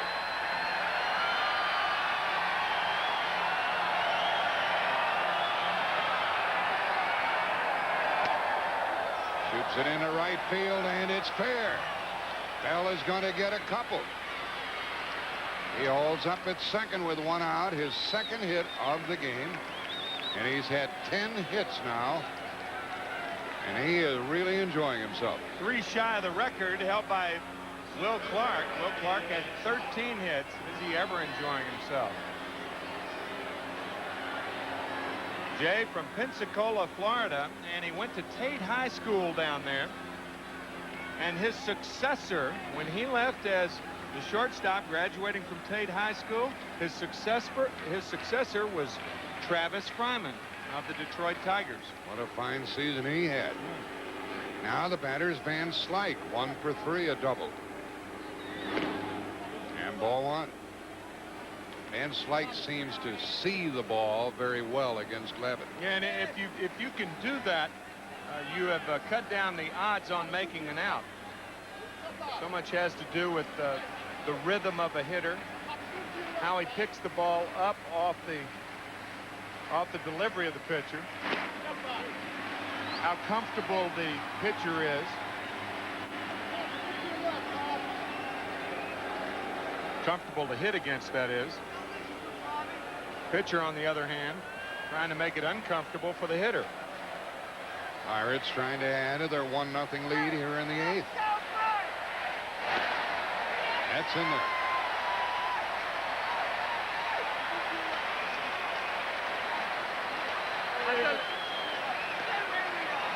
Pittsburgh has left 5, hit into a double play. Bell at second, 1 out.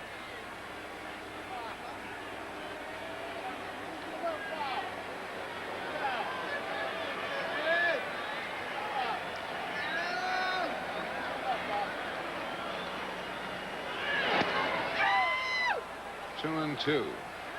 Glavin has struck out 7, walked 2, 1 intentionally. One of the big stories in this at bat is if Van Slyke makes an out, will they walk Bonilla again to get to Barry Bonds? Just wondering the same thing. There's Bonilla. He's next.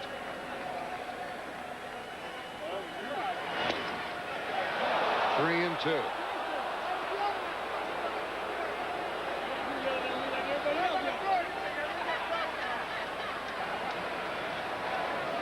You can tell from the way Van Slyke's been taking these pitches that he is zeroed in on Glavin.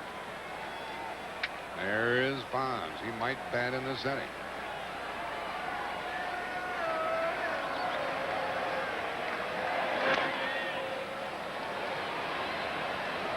That's the second out. Lemke throws out Van Slyke. And the runner to third with 2 out, and we'll see what they do with Bonilla. You have a different situation than the last time Bonilla was up, as Mark Lemke makes a nice play on this ball hit by Van Slyke. He gets rid of it in a hurry. The last time there was a runner at second and 1 out. Now there's a runner at third and 2 outs. I think they're going to walk him again, I think. That's the indication. Boy.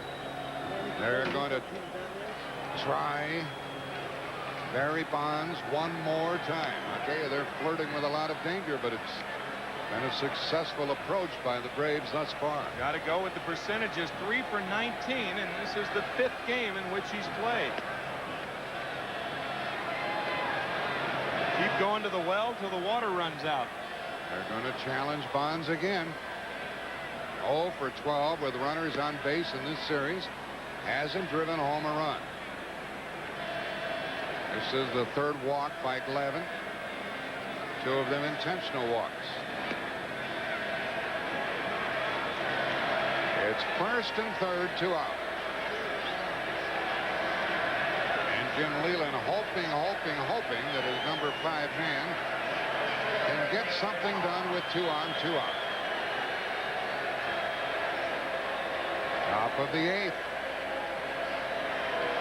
The one thing that makes this move a little more precarious than the former move is that Bonds has terrific speed.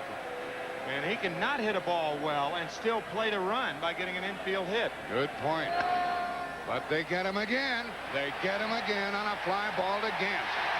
And we're into the bottom of the 8th inning. The score, Pittsburgh 1, Atlanta nothing.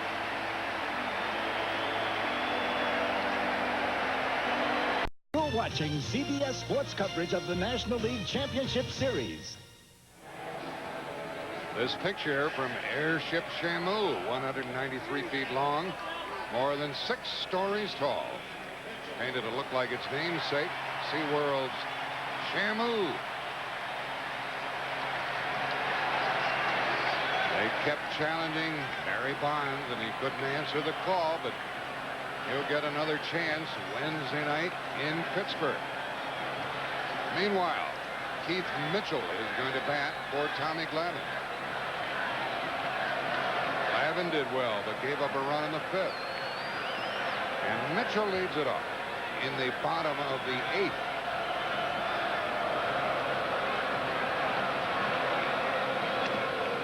Ball 1 from Zane Smith, who at this point has retired 7 in a row and shut the Braves out on 4 hits.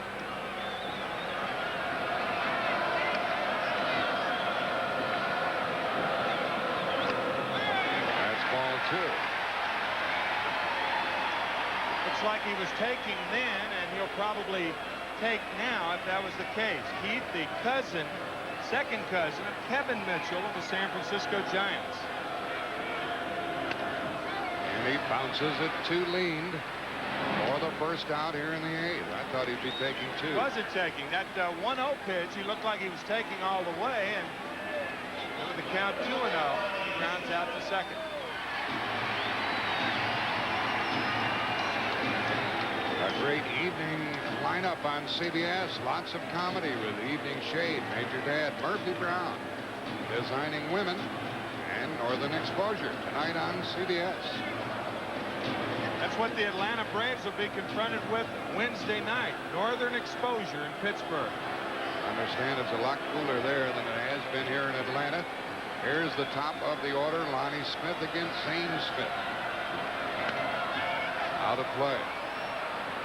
Lonnie has 2 hits and a stolen base in this game.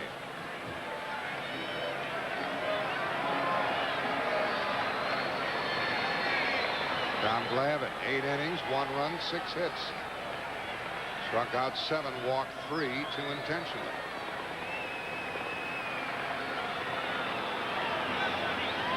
Leadoff man gone here in the 8th inning. That's strike 2. Mitchell grounding out to second. Smith fouling the ball off the other way. That's an indication that Zane Smith is still throwing hard and heavy. He gave up 15 home runs on the season, if you're wondering. But he also pitched 6 complete games. Right. He is not the type of pitcher that gives up the long ball easily. He just missed low and hopped up and down. He thought he had it. He hit the glove, but the glove was off the plate. Look at Slot. Close. What catchers try to do, entice the strike to the count 0-2. 2-2. Good green from the dugout. Hasn't appeared in this game. And the left-handers keeping him on the bench. Lonnie becomes the second out. That's 9 in a row by Zane Smith. Don Slaught once again inside, and that ball had a little bite on it inside.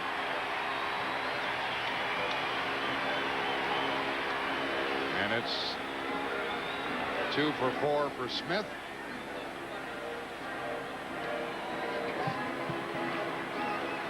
And the 8th inning now rests with Terry Pendleton. And he's 0 for 3 and 3 out of 20. That's not good.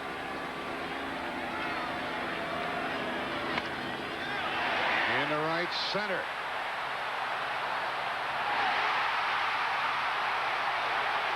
He's going to get a triple with 2 out.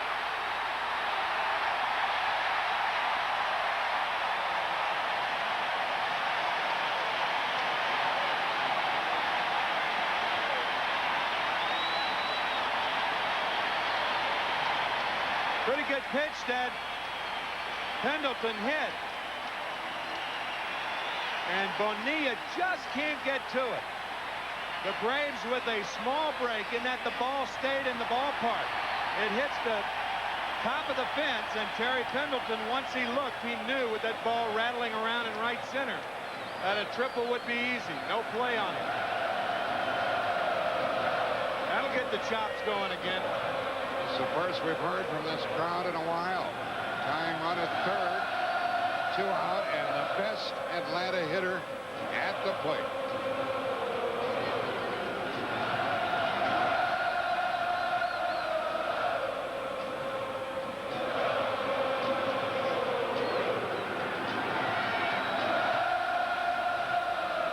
We're here in Atlanta's Fulton County Stadium, Game 5. Pittsburgh scored a run in the 5th. They've now been out hit 7-6.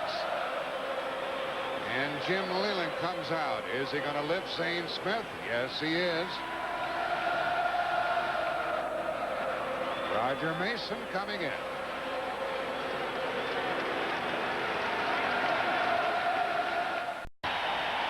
With a 1-run ball game, 2 outs, nobody on. The outfield is very deep to prevent the extra base hit.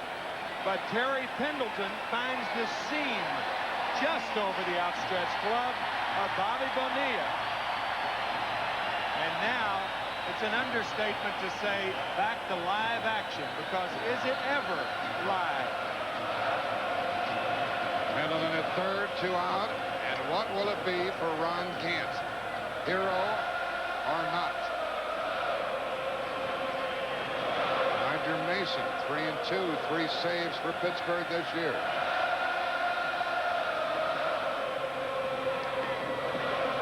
Showed a bunt and took a strike.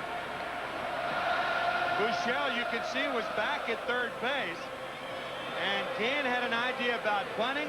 Pendleton alerted at third in case he does drop it down, and really the pitch was a good pitch to bunt, an off-speed pitch.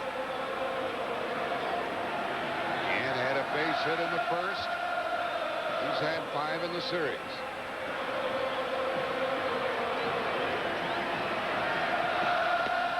Breaking ball got him a good low pitch from Roger Mason. Strike 2. I don't think you're going to see Mason and Slaught go inside the game. And a deadly inside hitter. They'll probably go away. At home, you can tell whether they're going away or not by where Slaught is sitting on the plate.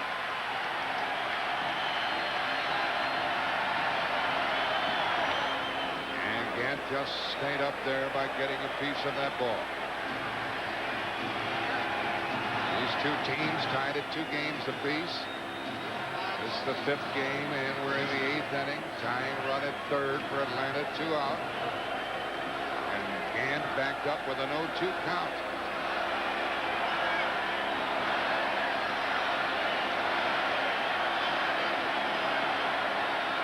Outside again. Pops it up for Buechele. And the inning is over, and the Pirates still lead after 8, 1-0.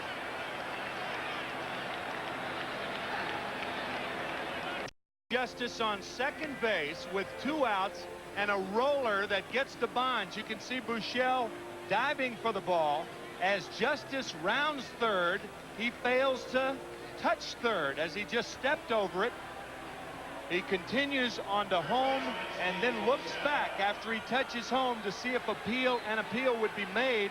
It indeed was, as Jay Bell called for the ball and Justice was called out.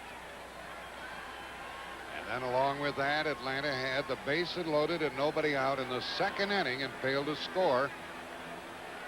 And there was an ill-advised squeeze play attempt by Atlanta. Alejandro Pena is on the mound, and Keith Mitchell, who pinch hit, takes over in left field. He stays in the number 9 spot. Pena to Buechele. 1-1. On the Pirate bench, Barry Bonds 0 for 4, and they walked Bonilla twice to get to him. But he'll be in action Wednesday night in Pittsburgh. Buechele is in the hole now. He's 0 for 2 with a walk, but has scored the only run of this game. Buechele walked with 1 out in the 5th inning. Went to second on a hit by Slot and scored on a 1-out single by Lean.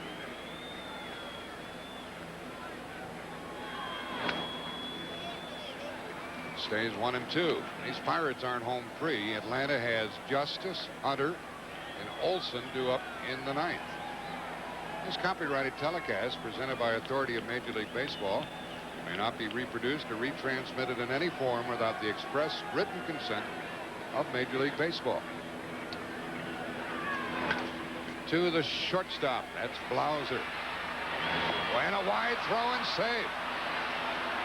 An error on Jeff Blauser.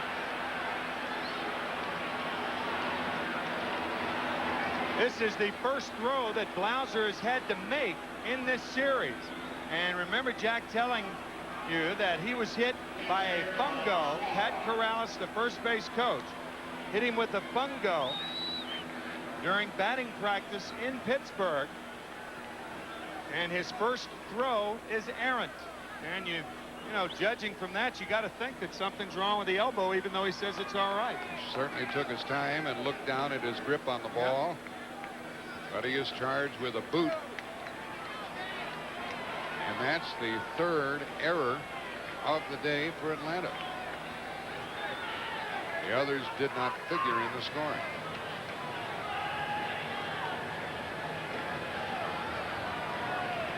Well, that's the first error for Atlanta. Pittsburgh has 2. Now Slot trying to move the runner.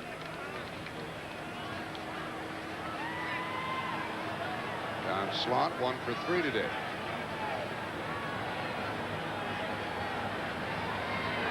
Dean Lamont gives the signs. We're in the 9th inning, and Pittsburgh's leading 1-0. Don Slot, a .340 hitter against right-handed pitching this year. We've had some good competition in these games. It will continue Wednesday night in Pittsburgh. And the bunt to Pena goes to first.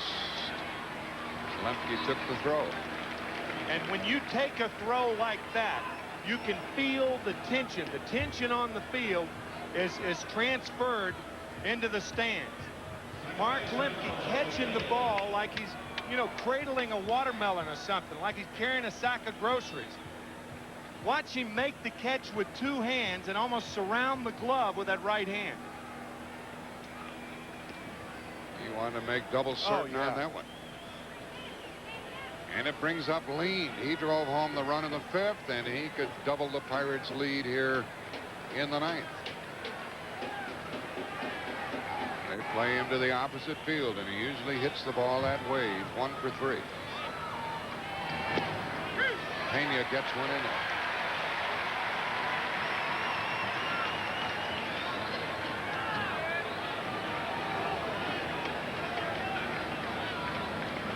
An error gives the Pirates a chance for another run or 2.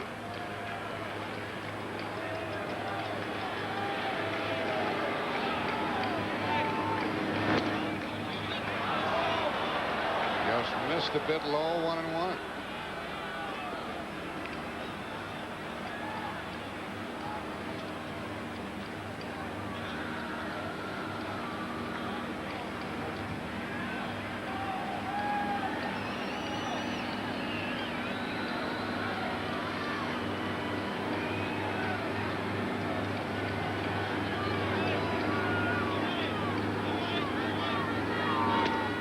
That's in there, 1-2. Now the pitcher is due to bat next. That's Roger Mason. He won't hit, though. No way. I'm surprised Jim Leland doesn't have a pinch hitter out there, because David Justice is the first hitter. Got to be a left-hander to face Justice and Justice only, I would think.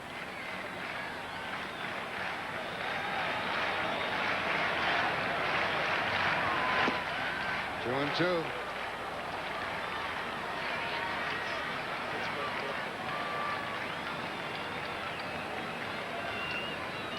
In the Atlanta dugout, Sid Bream fondles a bat. 2-2 to Lean.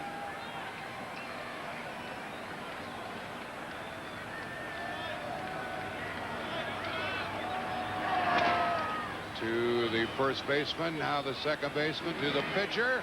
Got him. That's the second out, and the runner to third. That's a tough chance for Lemke. Roger Mason keeps looking back at Jim Leland. He is going to hit for himself. We saw a similar play on a ball that was fielded by Reedus earlier. It was fielded by the right-hander. And we were talking about how there are word signs between the second baseman and first baseman. I think Lemke called Hunter off that ball. Boy, with Justice leading off, you're a little surprised that Mason's hitting now? They have a left-hander warmed up in the bullpen. I bet Mason is surprised. He's batting with a runner at third and 2 out here in the 9th, and Pittsburgh leading 1-0. Pena from the stretch. And a late swing by Roger Mason. I mean, you'd have to assume that this is giving up the out. Roger Mason is not a dominant closer. The only guy who's a dominant closer on either side is Pena. And Jim Leland must know something about Roger Mason. He knows something I don't know. Man, of course, David Justice is a .311 batter against left-handers for his career, .259 against right-handers. So it looks like he's going to allow Mason to bat here and leave him in the game to pitch the bottom of the 9th. That's strike 2. Leland told us before the game that Stan Belinda would not be used today. Belinda won the game last night, so that's got to enter into his thinking. He might be yelling to go ahead and try to steal it. There's Stan Belinda.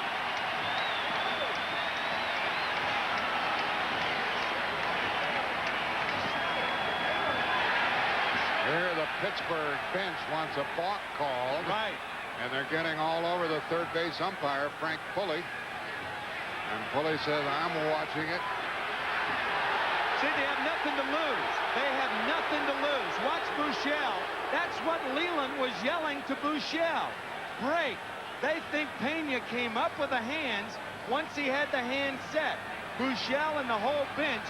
And the reason that Buechele broke is the chances of Mason getting a hit very remote. The count is 0-2. Runner at third. And the strikeout. The Pirates have left 8, but they lead 1-0.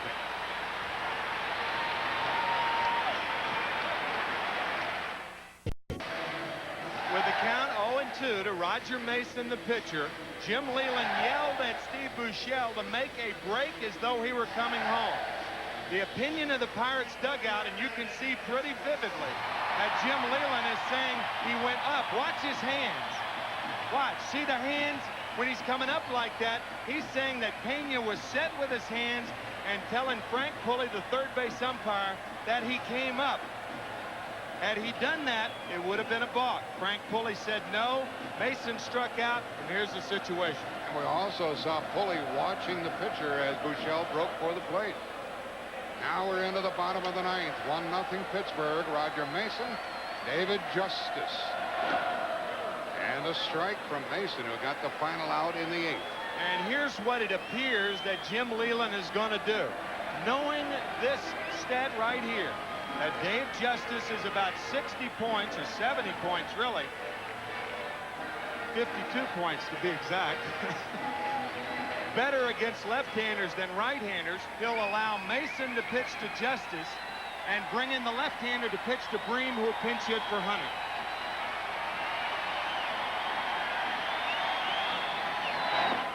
One and one. This is a moment for glory gathering for Roger Mason, who has been in pro ball since '81, never spent a full year in the big leagues, has pitched with Detroit, San Francisco, and Houston. Falls behind the leadoff hitter here in the 9th. David Justice 0 for 3.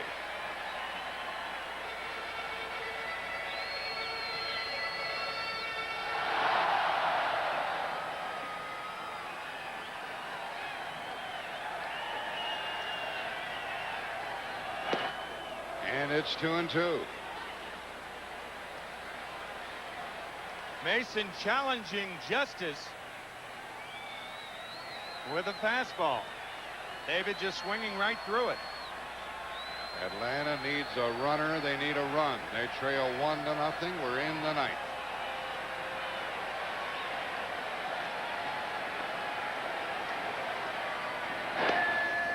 All 3.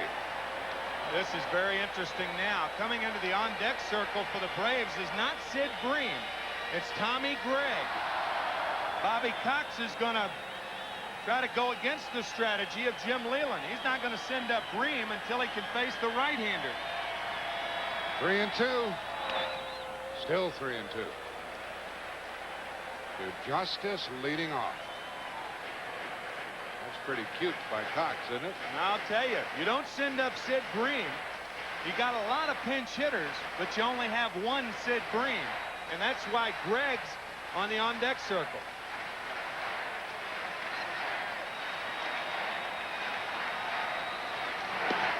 Strike 3 call. Justice caught looking. And a big strikeout for Mason.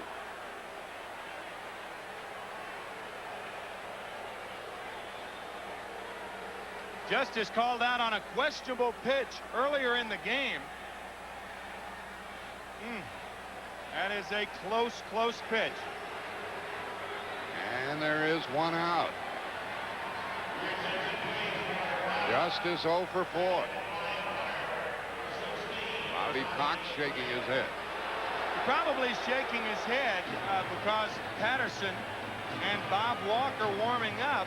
And Jim Leland says, well, if you're going to send up Tommy Gregg, I mean, he's not as good as Sid Bream. If you send up Bream, I'll bring in the left-hander. By sending up Gregg, I'll stay with Mason. And a strike to Gregg. Mason appears to be extremely calm about this situation. He got Gant to end the 8th. He gets Justice to start the 9th.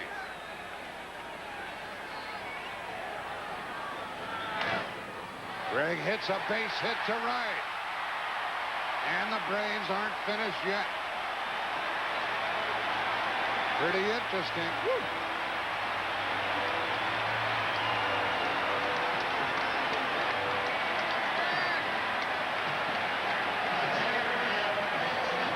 You can see Gary Reedus on the line at first base. Didn't matter really on that ball. Looked like a slider from Roger Mason, and Tommy Gregg delivers.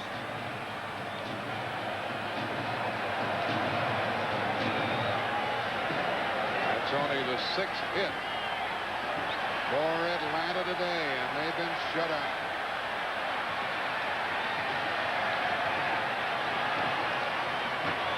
Olsen, ball 1, 0 for 2 today. 5 hits in this series, including a home run.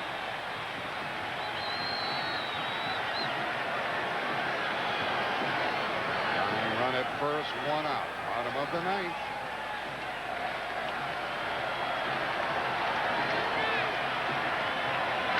Base hit.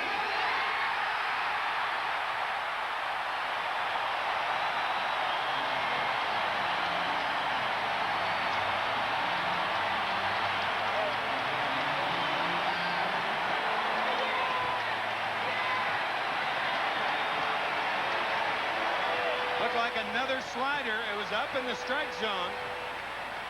What a ball game. One thing Jim Leland gets here, he gets Mark Lemke hitting from his weaker side. And here comes Ray Miller, the Pittsburgh pitching coach. Now there have been 9 hits by Atlanta in the game as they've been shut out. And they have 2 on and 1 out. Miller talking to the battery, and Bobby Cox waiting to see if there's going to be another move made. Due up is Mark Lemke. David Justice started this inning by being called out on strikes.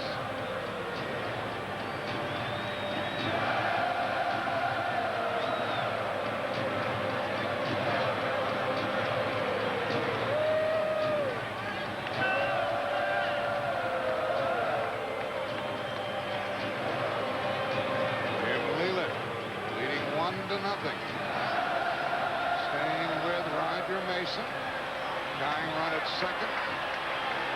Lead run at first. 1 out. And Lemke, the battery's had 2 hits today. Way out in front. Strike 1. And don't be too sure if he gets a hit that the run will score. Well, if it's to left field, it probably won't. There's a split finger fastball right there. Bonds is very shallow and left. But Van Slyke and Bonilla are moderately deep. Strike 2.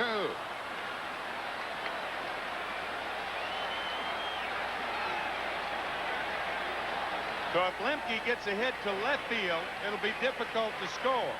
But not so to center field or to right field. 2 on, 1 out. And maybe a double play. Got 1. Safe.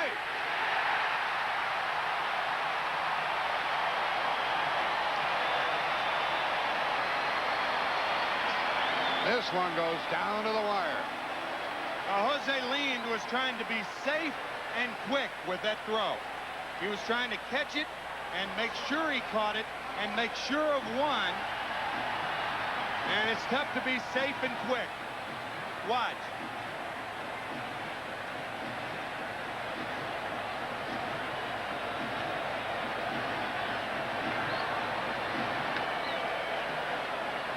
He gave him the throw with not much on it. And safe at first, Lemke. Now it's first and third, 2 out. And Jeff Blauser, who pinch hit, fouled out, stayed in the game, is up. 2 on, 2 out. Half swing. And he held up. Apparently that's ball 1. Well, they say it's a strike. That's what the scoreboard says. And Blauser steps out. Again, the pressure on a catcher in this situation could be enormous, because if a ball gets by him, then the game's tied. The runner at third base is Gregg with a tying run, and at first base, Lemke. 2 out. Blauser shoots it into right, and Bonilla gets it. And the Pittsburgh Pirates win the game 1-0 and take a 3-2 edge in the playoff.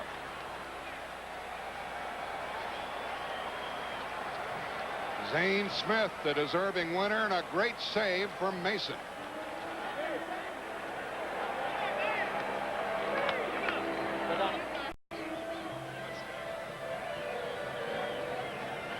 A 9-hit shutout for the Pittsburgh Hurlers. Zane Smith the winner, and a save for Roger Mason. Glavin the loser. Each team left 8. The Chevrolet player of the game is Zane Smith of the Pirates. Chevrolet will donate $1,000 on his behalf to the Special Olympics. Jose Lean drove home the only run of this game in the 5th. And it held up. Pirates lead it now 3-2, and they'll next play at home Wednesday night.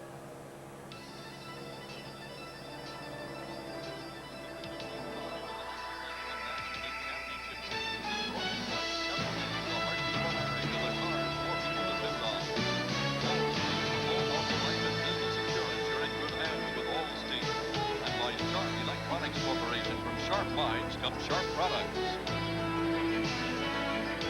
For Tim McCarver and Andrea Joyce, Jack Buck saying so long from Atlanta's Fulton County Stadium. Final score, Pittsburgh 1, Atlanta nothing.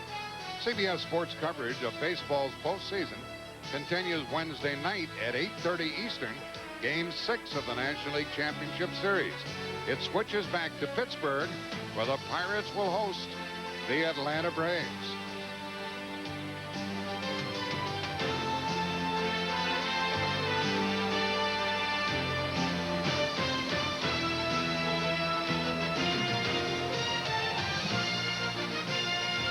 You've been watching Major League Baseball on CBS Sports, home of the biggest games in baseball, the League Championship Series and the World Series. The Pirates are the winners. Bonilla made the final putout.